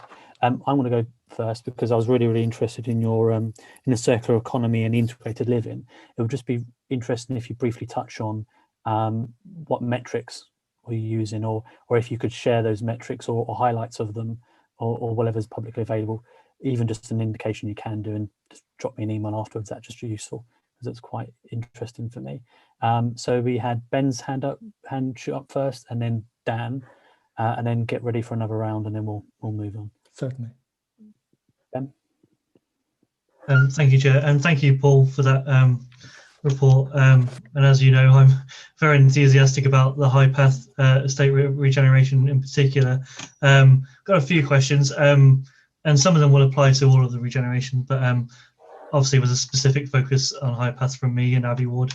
Yeah, in terms of, so obviously COVID has been hard in terms of us as councillors communicating with residents in particular. I'm just wondering in particular how, because I know you have fairly regular newsletters, but if you could talk me through how successful you are in engaging with current residents of High Path and other estates in there, are there certain people, so obviously you saw the kind of response rate of that survey, so it's good that you're surveying, but are there certain groups of people that you're missing there? There's, certain, I think we're all familiar with certain types of residents being more engaged. Can you talk me through who you're missing and what your strategies are of engaging those people? And that links to kind of a third one on this round, maybe if I get a chance later on, and that links to kind of the turnover rate of residents in High Path and other estates, and how you're monitoring that. What does that picture look like? I'm hoping that it kind of stabilized in COVID, but what's your approach to kind of those new residents and how you bring them on board with the regeneration in the whole? Thank you, Chair. That's good, and I'll bring Dan's question as well. Yes, thank you, Paul, for that presentation. My question is around about build rates and how COVID has impacted that. So I'm just wondering if you could provide an update about how well the building is going and when you expect more of the sites to become available. And a comment about the Ravensby homes, the first few that have been occupied. I walked past them at Christmas and I thought, oh, that's good to see them occupied and now people actually living in them. And I thought it looked quite good, those new homes. So I was quite pleased when I walked past when I was on my sort of inspection of Ravensby Park. Thank you. No, I think that's a good question, Dan. So just replaying that back. Talking about build rates overall, how's COVID, potentially Brexit, affected that? We had a really good question from Ben on the community engagement and hard to reach people, and then linking on to my point as well about metrics. He talked about the turnover rate metric, whether that's monitored, and interest in how that works there on onboarding. And then my point about metric in your sort of corporate and civic society work on the circular economy and intergenerational living. Well, let me just take them in reverse order then, Councillor. Just around the circular economy stuff. Certainly, we're right at the start of the whole world of circular economy. If you just Google the term, there's a webinar going on somewhere in the UK about circular economy on a daily basis. What we're really interested in is how do you turn that into practical delivery, and that's the bit that we're really focusing in on here on Merton Regeneration in particular, but across Clarion as a whole. So we're actually developing metrics around this right now. There are no metrics that exist. And actually, I have just appointed within my team, just the week before Christmas there, a social value regeneration officer. And his job is specifically around circular economy and the social value elements of the regeneration project. So we're spending, in the case of Merton, £1.3 billion. I actually manage a much wider regeneration programme within Clarion, which is closer to 2.5 billion. So the challenge on us is to squeeze every last possible social and economic benefit out of that. And that includes circular economy, but it includes employment and training. And so, for example, on that High Path Phase 1 site, there are 11 apprentices there at the moment. We're just organising a tie-in with the local primary school around boosting their online teaching take-up by offering little weekly prizes and stuff, and that's had apparently a huge impact in the number of children who are tuning in for their lessons online. So there's a lot we can do. Circular economy is a critical part of it, but we need to have decent metrics to prove the case for that, to prove, quite honestly, the financial value of that. And we're working hard just to develop those right now. They really don't exist at the moment, but we're taking a lead on that, perfectly honest. In terms of feedback to residents, Councillor Butler, that's a very, very good question. That's changed enormously this year, as you might imagine. So we've learned all clever ways to engage residents where we didn't do before. It used to be a constant source of frustration to us. When I was running one of the many, many events we would run, consultation events on High Path, I could probably list to you now exactly who would come to those meetings, and almost always the questions they were going to ask me. And we were very conscious of not really reaching everyone we needed to. Now, ironically, one of the positive things from COVID is we've learned entirely new techniques for reaching people. Zoom meetings with resident steering groups. I ran a final planning consultation for our estate in Sutton. Sorry, the Sutton estate in Chelsea. We ran that outside at social distance chairs with a big mobile cinema screen where we threw the screens up, we threw the images up. So there's lots of things we're doing. We're no question we're reaching far more people than we did before. And I just mentioned the Ravensbury Live site previously, that we can track who's viewing that, how long they're spending on it, which images they're looking at, and we know the take up is enormous there, much higher than we see from traditional consultation events. So that we won't be going back to how it was before. That's definitely changed. And the question around turnover, we're seeing very low levels of turnover. Your officers who are sitting waiting for voids to come so you can rehouse people off your housing list, I'm sure could attest to that. Very few people are moving. We continue to buy properties back where people have decided to move on, and we buy those homes, and as you probably know, the great majority of those are then re-let through the local authority to people off your homeless register. But actually there's very little movement on the estates at the moment, and that suits us because we've designed the regeneration project in such a way to encourage people to stay, to be able to move from their existing home into the new home in a single move. So very few people are decanted away. And where they are, it's invariably because they're in overcrowded conditions and there's a larger homes come up, and we have moved them to that. So at least they'd have some respite before their new home's ready. So it's actually very low levels of turnover. And the question around build rate, there's no question COVID has had an impact this year. But probably not as much as we would have anticipated. I think it was a bit of a shock to the system early doors, but the construction sector very quickly got to grips with how to respond to that. And so High Path Phase 1, for example, is very tight social distancing rules, but actually that site is running ahead of schedule at the moment by a number of months. So the build rate has held up fairly well. If I missed anything, just remind me, but I think I've got those all. No, I think you've got them all. We'll do it for a second one. I was just distracted because my inbox is already, this is the first time it's happened. Someone's listened to your circular economy and wants me to connect you with them because they find it inspiring. So, you are reaching people. So Ben, I know you had another question you want to ask. We've got Anthony as well. Does anyone want to ask a final one? Anyone else? No, okay, David. So Ben, do you have a question first, or do you want me to come back to you? Yeah, you can hear me now. Sorry, I was trying to unmute myself. Thank you, Chair. Yeah, Councillor Holden, you covered a couple of my questions, but just to follow up on the construction, it's good that it's ahead of schedule there. But are there any patterns in complaints about the construction? Hopefully very low, and what types of things are coming out? And if they have come to you, how are you addressing those concerns? That's a good question. Can I just bring on Anthony and David, and then we'll apologies, Paul. Anthony. Thank you, Chair. I wanted to ask about Ravensbury Live. I think I asked about this last time we heard you, Paul.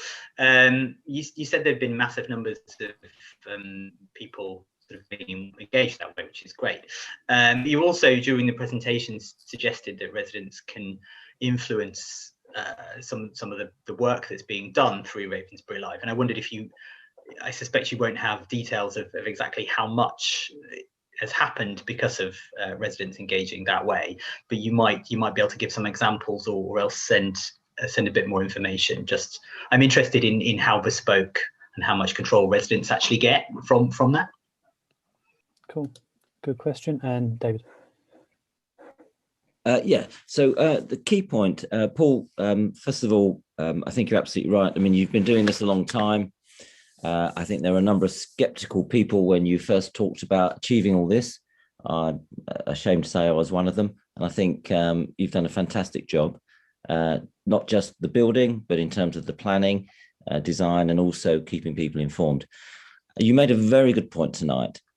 one of the key reasons you find lots of old people in hospital on a Saturday night is because families have been ripped asunder, because essentially people are having to move 10, 20, 30 miles away because they can't afford to live in the area. They're not getting on the social housing.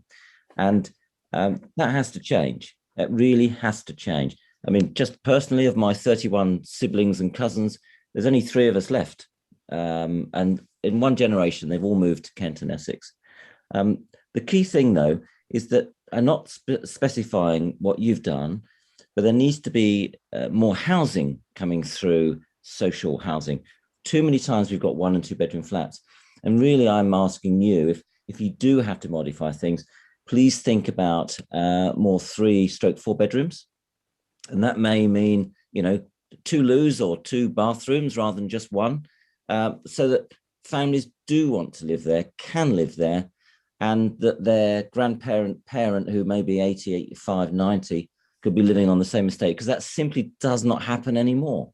And we've got to get back to that. Otherwise, the services of Morton Council and the NHS are just completely overstretched, because families just do not live together anymore. So as ever, it's not a question, but I just wanted to say thank you for what you've done. I think you've done an amazing job, but just to also remember that your objective of keeping older people together with families needs bigger housing for families.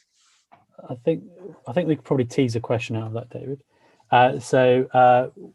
We're talking about obviously your build profile and how you're predicting demographic change, particularly with COVID, because personally I found working from home for over a year, you start to get a different perspective of your own house.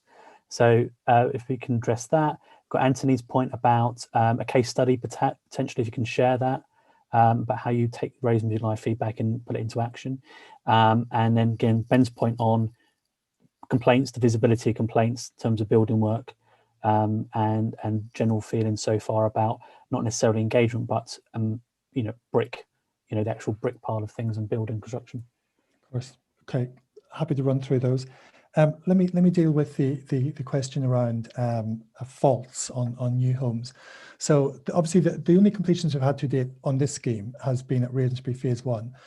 But I was going through just a couple of days ago, going through the Excel sheet of reported faults with those homes. Actually, they are remarkably low.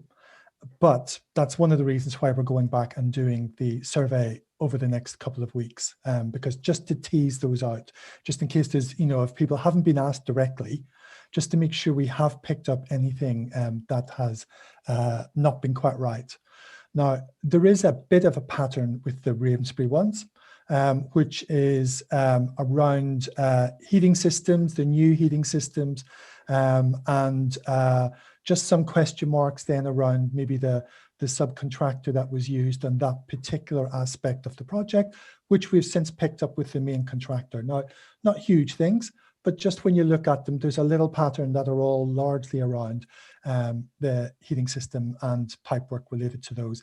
And also, to be fair, residents not necessarily understanding how the new systems work. And the very conversation I just had around that with the Hill construction company who are working on High Path Phase 1 this afternoon was, we're going to do little YouTube videos of how everything in the kitchen and everything in the house works. One thing, handing over a pack, no matter how simple you write it, people don't necessarily understand it all. I've lived in this flat I'm in here for the last 5 years. I still can't work the thermometer in the room, the thermostat in the room. So we're going to do everything we can just to make it easier for people to move into the new home and understand it. But really, there's been relatively small numbers of faults so far. And I look after multiple regeneration schemes, so I know what a bad list looks like, and we're not seeing that yet on Ravensbury Phase 1. The question around Ravensbury Live, that's a very good question. I'll be honest and say we've built that site and that whole approach over the 2 years that we've been working on Ravensbury. So it started out a much simpler platform, and it's become more and more sophisticated as we've gone along. And what we've been able to do is to show where people are making choices around finish or components or colors. We're able to show those on the Ravensbury Live site. And what we'll be able to do in the next variant is they can effectively build their own room where they can see those choices and colours and everything. They get a much better idea of what that space would look like. And then everyone who is going to move into those properties, they have a unique reference number. The general public can look into Ravensbury Live, anyone can log in, but if you're moving into a home, you have a specific number, and then you get to see much more detail behind the scene, and you can contact us directly, and we can contact you, and you can confirm the choices you make. And everyone ends up with effectively like a mood board that we confirm this is what your home's going to look like. Now, we can do much more with that platform. We've been building it over the last couple of years. And as I say, I'm going to use it now in all our regeneration projects going forward. And just to come to Councillor Dean's point, certainly if we are to accommodate demographic change in the way I talked about earlier, we have to change the design of homes. And so at the moment, we work very, very closely to the national space standards, and they're very prescriptive about the diameters of the square meterages of rooms and the proportion between them. But actually, we know if we're going to build a bit more flexibility in, then we need to design homes differently. And again, particularly with HTA and PRP architects, we're working up new typologies that look at how different sized families can live together in flats and in houses that have been designed differently to accommodate different generations, and how those properties can be adapted by the landlord, by us, over time, without major structural change, as those families change in shape and requirements. So that's work that's definitely ongoing at the minute. It's a very important part of this whole approach. And you mentioned the point just finally, Councillor Dean, about toilets. Actually, out of the consultation we ran at High Path, there was a resident who was very insistent about the number of toilets there ought to be in 3-bedroom properties. Under a normal social rented property, you would see 1 family bathroom, but in a private sale home, you'd see a second toilet. And of course, we're desperate to ensure that these homes are completely tenure blind. And so every 3-bed home in High Path now has a second toilet, and that's a direct result of input from residents. Every entrance into all those buildings, as many buildings will come forward in High Path and at Ravensbury, the entrance lobby is exactly the same, whether you're going into a social rented lobby or a private sale or a shared ownership. So tenure blind externally, and as you walk in through the door, it's very, very important aspect of what we're trying to do here. And just lastly, Councillor, just in terms of the COVID and the impact of COVID, we spend a lot of time with our design teams thinking about how the world has changed really in COVID, post-COVID rather. And people are living lives that are much smaller in many ways, are spending more time at home, are less likely to be traveling Monday to Friday. And so the external space outside your window, the greenery that you're overlooking, the flexibility in your own home is terribly important. So as I mentioned earlier, we're running a series of webinars right now. The third of those is next week, and we are looking at urban design from the macro level, from what we mean by urban design and how it's changing, and then we're funneling down. The last one we looked at was at climate change and demographic change. The one next week is on neighbourhoods, and the final one will be at the level of the home itself. And it's those issues around how the world is changing, particularly in response to COVID, climate change and demographic change. How do we, in terms of working in the built environment, respond to that? And that's we're right at the edge of that, and using the Morton Regeneration project as the test case for a lot of that thinking. That's really, really good to hear. I just want to bring, Geraldine in because she's on the phone and she can't raise her hand. Geraldine, do you have a question, before we move on?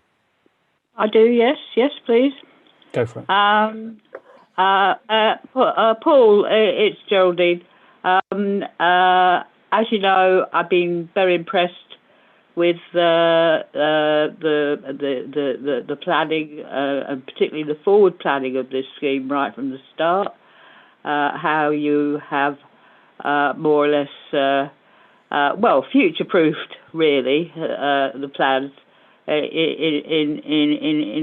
terms of making sure that we're looking at how homes will, and what sort of homes will be needed in the future, particularly after the pandemic now, on top of everything else, and with the climate change crisis kicking in as well.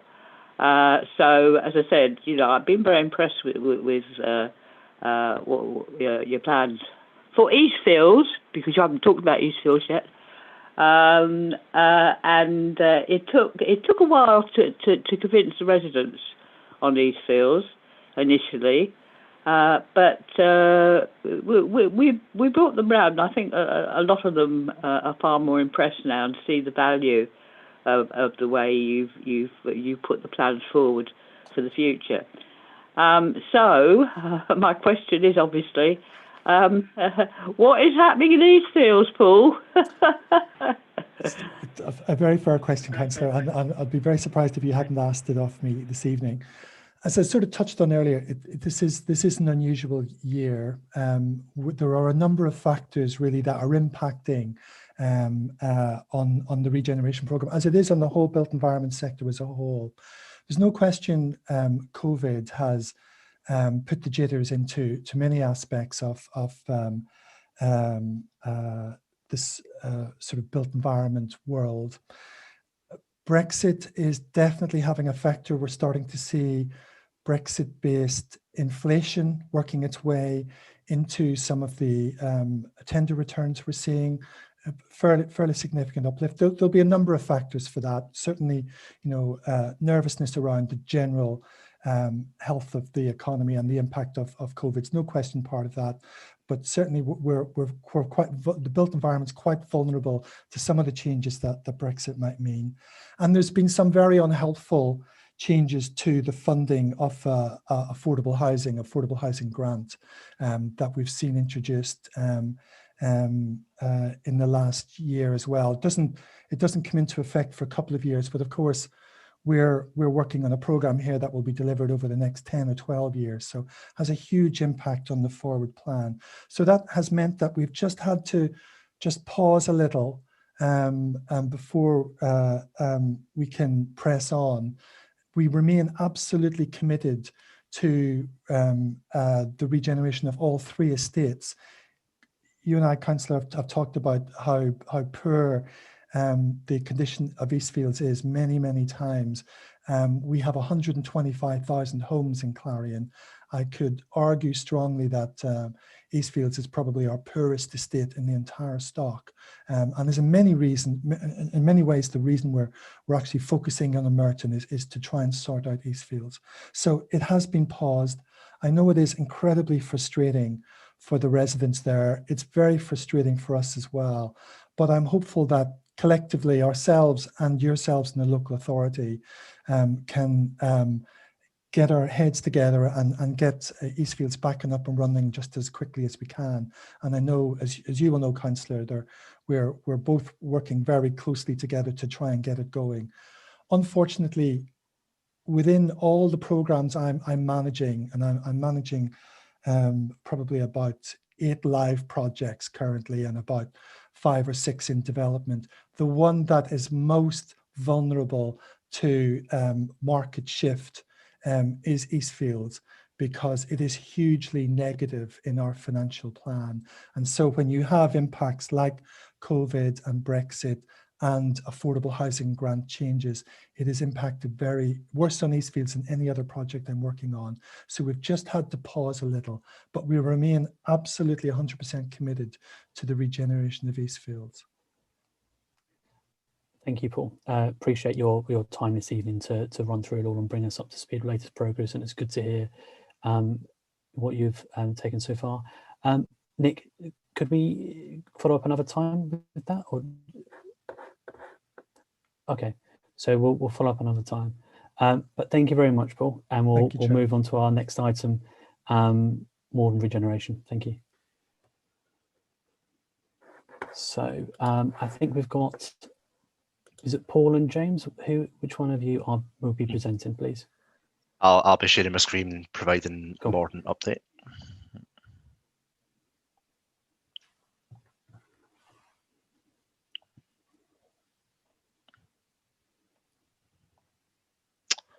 Can you all see that okay? Yep. Yeah. We can see it. Thank you, Chair. So this is a short update on the Morton Regeneration project. This follows on from updates provided to the Financial Monitoring Task Group in December and the Cross-Party Member Steering Group last week. Parts of the Morton project are commercially sensitive because we are about to embark on a procurement process. However, members have been briefed on the commercial aspects of it via Financial Monitoring Task Group on green paper. So tonight's update really covers where we're at with the project.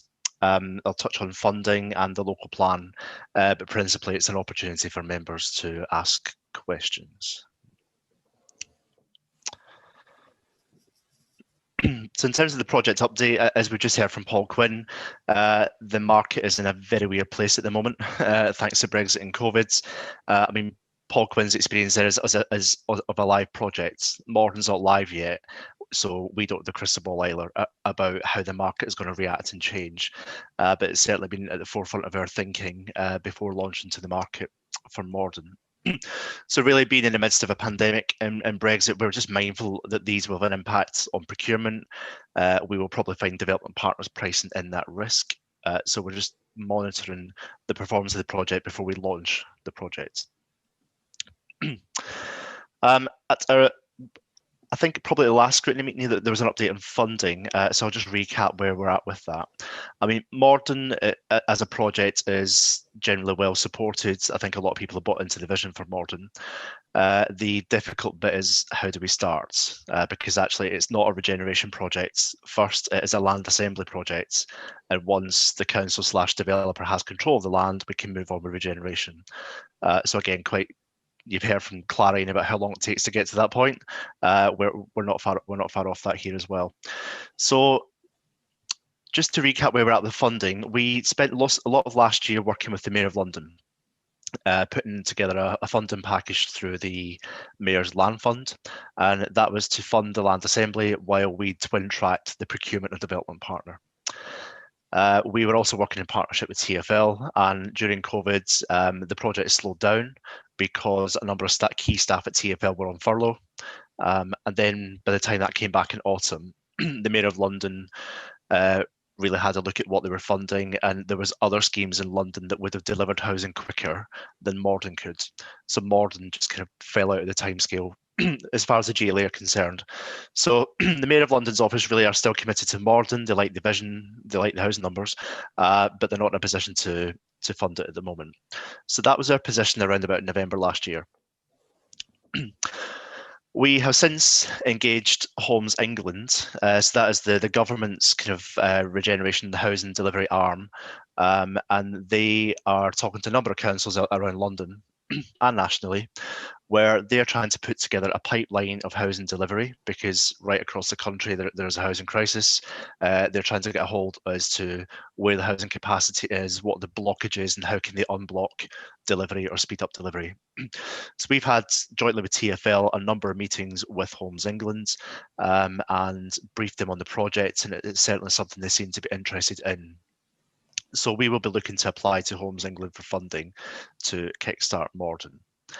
I appreciate it sounds like you might have heard this before because it's what we were doing with the GLA, but you know, the project needs external funding to get going, and we will talk to anyone who's willing to support and invest in the project.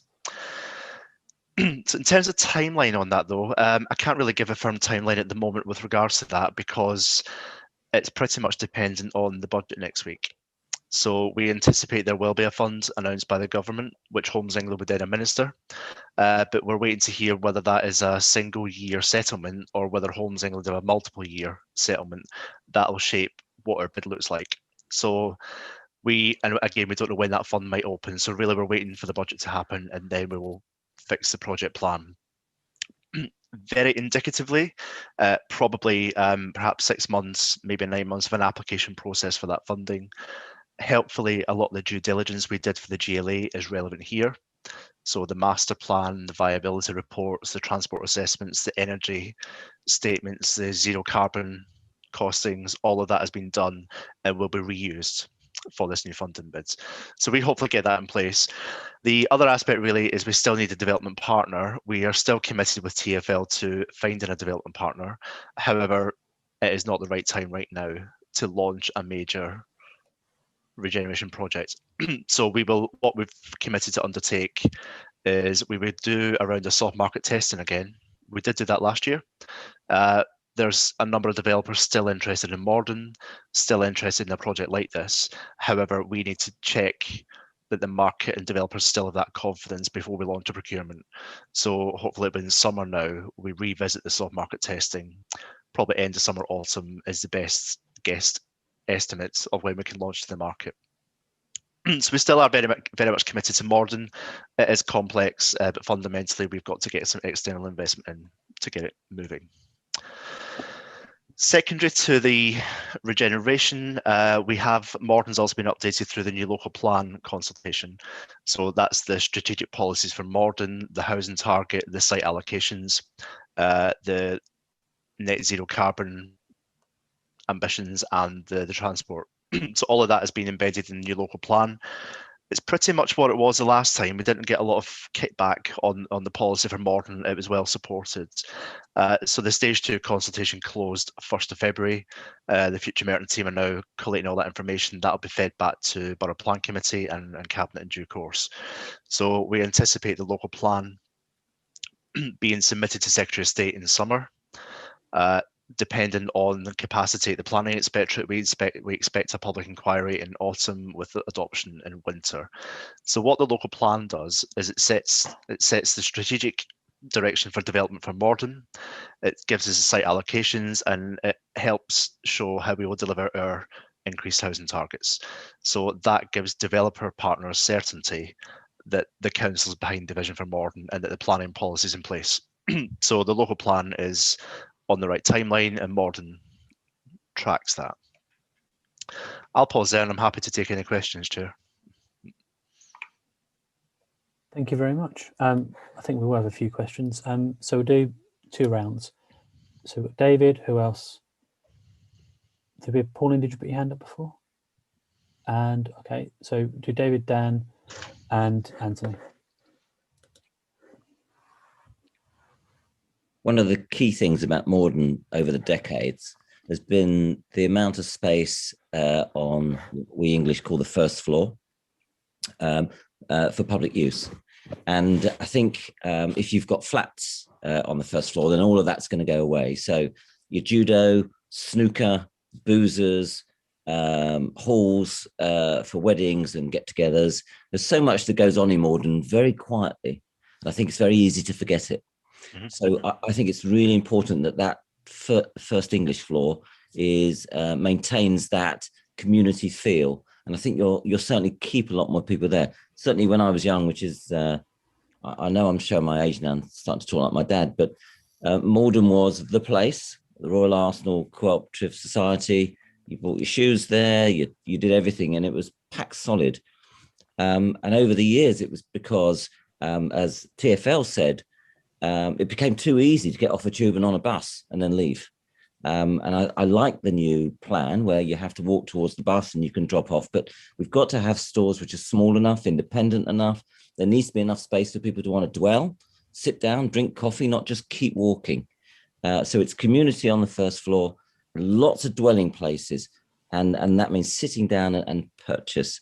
I know there's a huge job to be done here, but just never forget those 2 key principles. Otherwise, it will look like old Morden, current Morden rather than old Morden. Cool. So just bring Dan in and then Anthony. Yes, thank you for that presentation. In terms of resident engagement with anything from Morden, there's a lot of interest in Wimbledon. We've heard tonight interest from people in Mitcham for things in Mitcham. But what engagement have you got planned for Morden, maybe like a Morden plan or an SPD for Morden, or some notional sort of design guide involvement with the residents. Because if Morden wants to succeed, then it has to have the local buy-in from the local public as well. A question there, and over to Anthony. Thank you, Chair. My question was around what the backup plan is if we don't get this external funding. I can appreciate that we need that to move forward, but if we don't get it, what's next?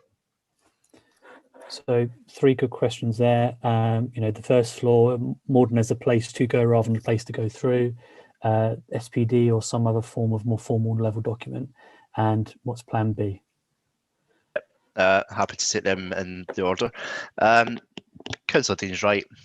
We've thought about how Morden functions, because if you see other developments around London, you might get ground floor retail, then flats above. In suburban centres, you've actually got a lot of very small businesses.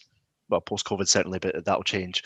Where it might be your accountants, your solicitors, dentists are on the first floor above a shop. So we know that that's part of the characteristics of outer London. The master plan, the draft master plan we worked on for Morden, actually does that. And the image in my presentation earlier, if you zoom in, you'll see that we are deliberately putting ground and first floor as commercial, and then residential above that. Part of the reason for that as well is Morton is a busy town centre and will be in future. If you lift the residential up to the second level, then they're a bit more above the noise and traffic as well, and the tree line as well as not being in, but it creates more space for businesses. We know that the plan for Morden has got to be flexible from the outset, because we don't know what the high street will become. The post-COVID high street, post-COVID town is still forming. We don't know what that looked like. So as long as the ground and first floor are flexible enough to adapt, then Morden should be okay going forward. So we built that in. So thank you for that. Daniel Holden mentioned resident engagement, and you touched on the SPD as well. So I'll take the plan and policy bit first. We don't anticipate doing an SPD for Morden because all the detail we need for Morden is in the local plan, just because the timing worked for the local plan. So those strategic policies and things are in the local plan already. That's not to say we wouldn't want to do an SPD later. So that option is open. What we understand that there is a lot of appetite. There's a lot of support from Morton Regen, but it's fair to say I think people have heard enough about planning policy. They want to know the detail of what it looks like, and very much the type of detail Paul Quinn was talking about. We can only get to that level of planning detail and engaging people one-on-one and shaping Morden once we've got a development partner by our side, because it's a development partner that will be delivering the detail. We will be there as planning authority, and what I want to do is work with a developer who will work with the community, and we work on Morden together. But until we've got a developer by our sides, then there's the master plans to some point theoretical. So really it's only real once we've got a developer, and that's what our objective is at the moment. In terms of resident engagement, we do also have, I forgot to touch on it in my presentation, through the neighbourhood SIL, we've got an allocation of £300,000 from April for the next 2 years, and that is to invest in Morden, because whilst we wait for the big bang, we don't want Morden to fail or feel underinvested in. So we have made budget provision in the capital programme for using SIL. So we've not yet defined what we spend that money on. We do have a long list. My team are briefing the cabinet member on that. We will take that list of suggestions to the next Morden members steering group. But ultimately that would then, I presume, lead to a public engagement on what do we want to do to improve Morden in the meantime. So a bit of a meanwhile strategy while we focus on the regeneration. Councillor Fairclough's points was what's plan B? It's not quite plan B, because the Mayor of London was plan A, Homes England is plan B. So the question is, what's plan C and plan D? We're very much aware that we do need to have those alternative options in our back pocket. The team are scoping them out. We do have a number of ideas, but actually it could take a lot of work and diverters to focus on them. So we're focusing on Homes England and that bit for now, but we're very much aware there are alternative ways of delivering Morden, and we're sketching them out and detailing them up, because we may well want to explore them further. If you want me to go through what they look like, perhaps it's commercially confidential, but I think in one of the private member sessions we can cover that. Thanks, Paul. Is there another round of questions? I've got a question first. I can kick off. So in December 2018, the panel made a recommendation to Cabinet about the borough taking more of an active role rather than just as a planning authority. And from the tone of your responses and enthusiasm, clearly that's there.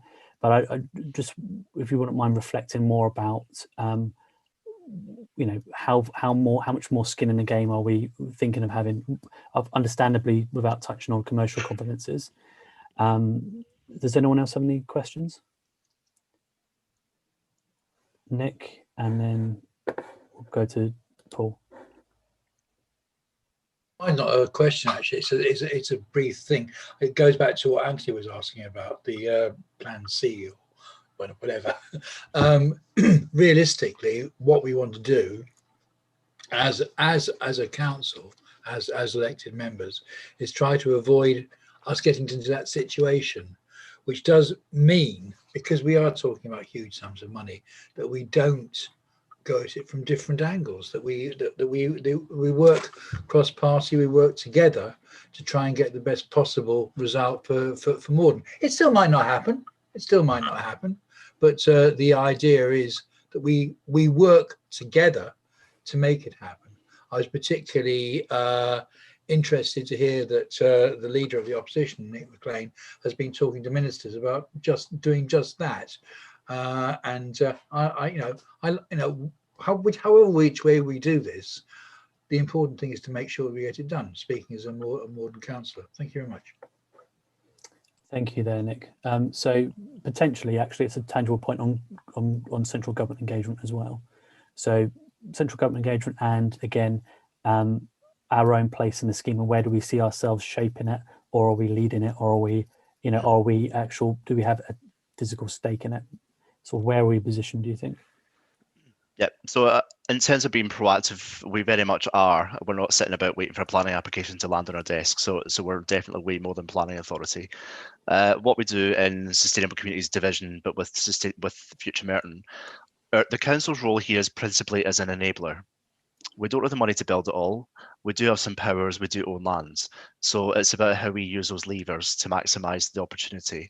And for that, really, it's about how we de-risk Morton for a development partner, or to make Morton enticing so that somebody will invest in Morton. So we have a very good narrative with Homes England. They understand the project, the outputs, and we're dealing with that with them now, hopefully for a new bid. But yeah, really, it's about us using our lands and the opportunity for Morton. There's not many town centres in London where we're saying, let's rethink this place, it's not functioning now, it's got to function for the next century. There's not many bits in Morton where two major public sector landowners are saying, let's work together. And it's by accident rather than design that most of the freeholders at Morton as a councils, because it was built by London County Council in the first place. So it's quite an exciting opportunity for Outer London. It's about how we reshape the suburbs. So really, in terms of skin in the game for us, the council's not looking to put tons of money into it because we don't have it. There's other priorities at the moment, and that's been made very clear, and we understand that. It's about how we maximise the land opportunity, the planning growth, working with partners, and that joined up approach, hopefully bringing investment from government and the developer. So it's very much our role is as an enabler at the moment, not a direct delivery. Brilliant. No, thank you. That definitely answers my question. Okay.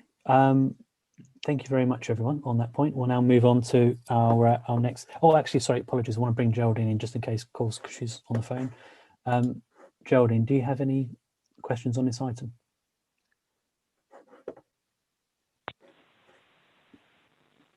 No, I've got nothing to add, Aidan. Thank you. Cool, no bother, thanks. So brilliant, thank you very much, everyone. So we move on to the next item, so item 7, performance monitoring. Is there any, I mean, again, we talk about this often, COVID is a prime factor in this. I know Ben has a point on to reflect as well, so I'll go to him first. But if you bear your comments and questions in mind with that. Thank you, Chair. And yeah, thank you to Chris and John for staying at the end here for what is inevitably going to be, and as my question is on the waste patterns we're seeing. here, and maybe a bit more of a constructive type of question, in that it's hard to see here, and I don't think these figures are designed particularly well in terms of for the situation we're in terms of COVID. I know that it looks as if the recycling rates are down here, but I would like to hear if there is any kind of long-term view that I think John probably does have, in terms of what patterns are we seeing in terms of the recycling rates. Is it going in the right direction? What impact is a majority homework, more home working, having on that, and maybe an answer that separates that out from the recycling that we also get from the energy conversion as well. So kind of separating that and seeing what the picture is aside from that as well. It's just quite difficult to see what these long-term figures mean in the context of COVID here. So thank you. So we've got another question from David. Any other questions? Nope. David, bring him in. So on the basis that the council have now missed their recycling target for the 129th month in a row, and the propaganda unit keep tweeting, which annoys the hell out of me, that they're going to hit 50% soon, there is no credibility.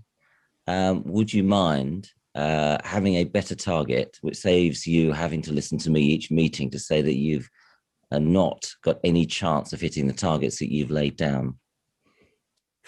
So we've got my question, actually. Thanks, David. My question was actually beyond Ben's point as well. So, how do you base normal and then split COVID operational changes so you can reflect that better to us and others, of course? And David's point about the wider recycling target as well.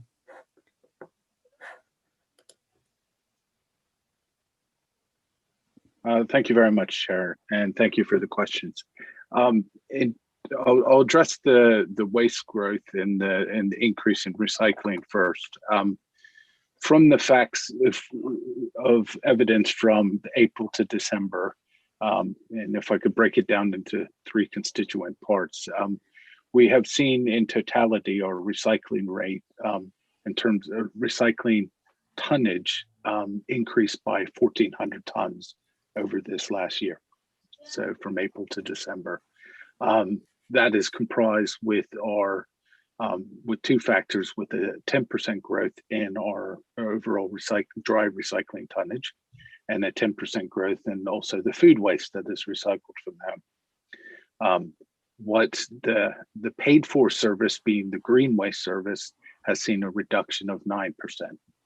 That will impact on our overall recycling rate, but it is an additional element that it is added to that rate. From a COVID perspective, in the change in how people use their homes and how they stay within borough over this period, the net impact overall to us, we've seen a 5% increase in residual waste, which is good in the sense that, comparatively speaking, in the other three boroughs that are part of the South London Waste Partnership, we are the lowest in terms of percentage in the increase of residual waste. So we have more residents who are choosing recycling rather than just putting it in their dustbin, is essentially that characteristic, which is really positive to see. How can we reflect going forward the impact of COVID? I don't actually think that's the question we'll need to answer. It will be reflecting what is the new baseline. We will have a new norm, and it is about looking what that impact of the new norm is as people, are less centralized in town and in offices and work more flexibly. I believe that over the course of time, we will see less pressure on the waste, but overall, the trend should be a moderate growth in terms of the amount of overall waste that we will be managing on a year-to-year basis. So we will need to reflect that target when we review our targets for this next coming year. we'll reflect that in what we anticipate may be the new target for that. And that's just to change with the time, so to speak. In terms of overall with our recycling rate, we do annually look at our targets. We review our targets and we try to make our targets more apt. And that is something that we will be doing as part of our normal internal processes of setting the targets that we do as a service. I hope I've addressed those questions well, but I'm happy to take any further comments or questions. I think, no, you've definitely answered my question, and you have a valid point about actually the new norm. Now we need a lot more research on that. Chris, do you have a point? You've got your hand up. Yeah, thanks, particularly on the recycling point, because Councillor Dean makes an important point. I think we've lost sight really of where we've come from in terms of recycling levels, and in trying to set a stretching and aspirational target, we've kind of had a bit of an own goal there. And I think that it's all well and good really to set stretching targets, which we aim to achieve, but it's clear that we've plateaued for the foreseeable future at the current level, which is just over 40%, which is a very good performance and is top quartile across London, and where we came from probably only 18 months, 2 years ago, around 33, 34%. You know, it's a big increase. And we have a recycling and waste collection set of arrangements which are best in class.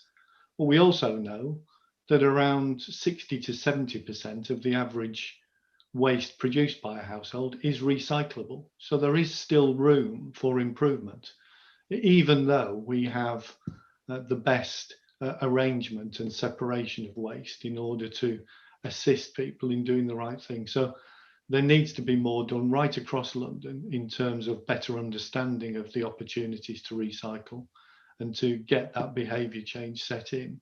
It's not about changing the technical arrangements. It is about more information and support for people to be able to do the right thing. And as John said, we'll be reflecting on the target for next year so that that's more reflective of the performance and where we expect to be. I'm not overcritical about setting aspirational targets. I think they're good in terms of seeking to achieve good performance, and we have shifted the performance significantly, but we'll want to reflect on that. And I think, as John mentioned, it's worth just looking. It's in the performance data with members. I think it's indicator. It's on page 15. It's indicator 66. And that illustrates the amount of additional residual waste above and beyond what we were expecting in the black bins. And whilst it's lower than our neighbouring boroughs, it is significant in terms of holding back the recycling performance when you've got that extra tonnage that at the moment is only going to the energy from waste rather than being recycled. Thanks, Chair. Thank you. And I think aspirational targets, like you say, are no bad thing. Do we have a timetable about when the metrics will be reviewed and analysed? Is it John or Chris? Yeah, they'll be reviewed for the new financial year. Fine. So we will keep this suite for this current financial year. And then 2021-22. Yeah. Correct. Super. It's good to know. Okay. Are there any other points before we move on? We've got Dan, final point. Yes, thank you. I'll change tack and ask a question about plan enforcement. I see the numbers of cases are still rather high. I was just wondering what the administration and officers are going to do to try and get that down. It is one of those big bugbears for residents that preoccupies a lot of our casework and time. It'd be good to actually get this tackled and brought down to manageable level at some point. Thank you. Chair, shall I respond to that? Yeah, thanks, James.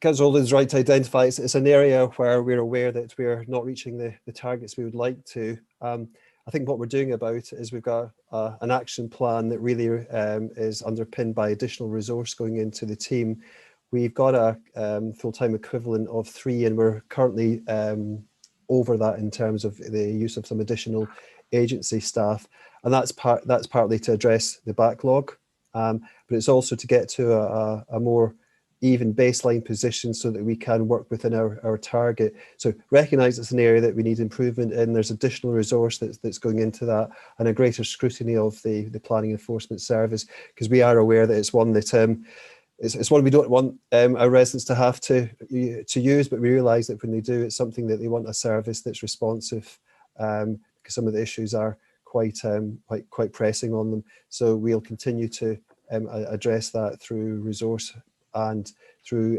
a greater oversight of the planning enforcement service. Brilliant. Thank you very much, James. Okay, so we'll move on to our final item, the work programme. So just looking ahead, the main items would be the GLL leisure. We've got adult education and libraries as well. Topics that we don't normally, they don't come back as often. We've also got Ivor Verde as well. Are there any comments or questions or anything at this point on the work programme? Bearing in mind that we've got an opportunity to set 2021-22 relatively soon. Stella, is there anything to add at all? No additions, Chair. Cool, good stuff. So I'll call the meeting to a close there. Thank you very much, everyone, for attending. Big thank you to Dave Ward, Tony Burton, Steve, and Paul Quinn for coming. Really appreciate the contributions. Again, thank you all for your contributions as well and helpful input. Take care and see you soon.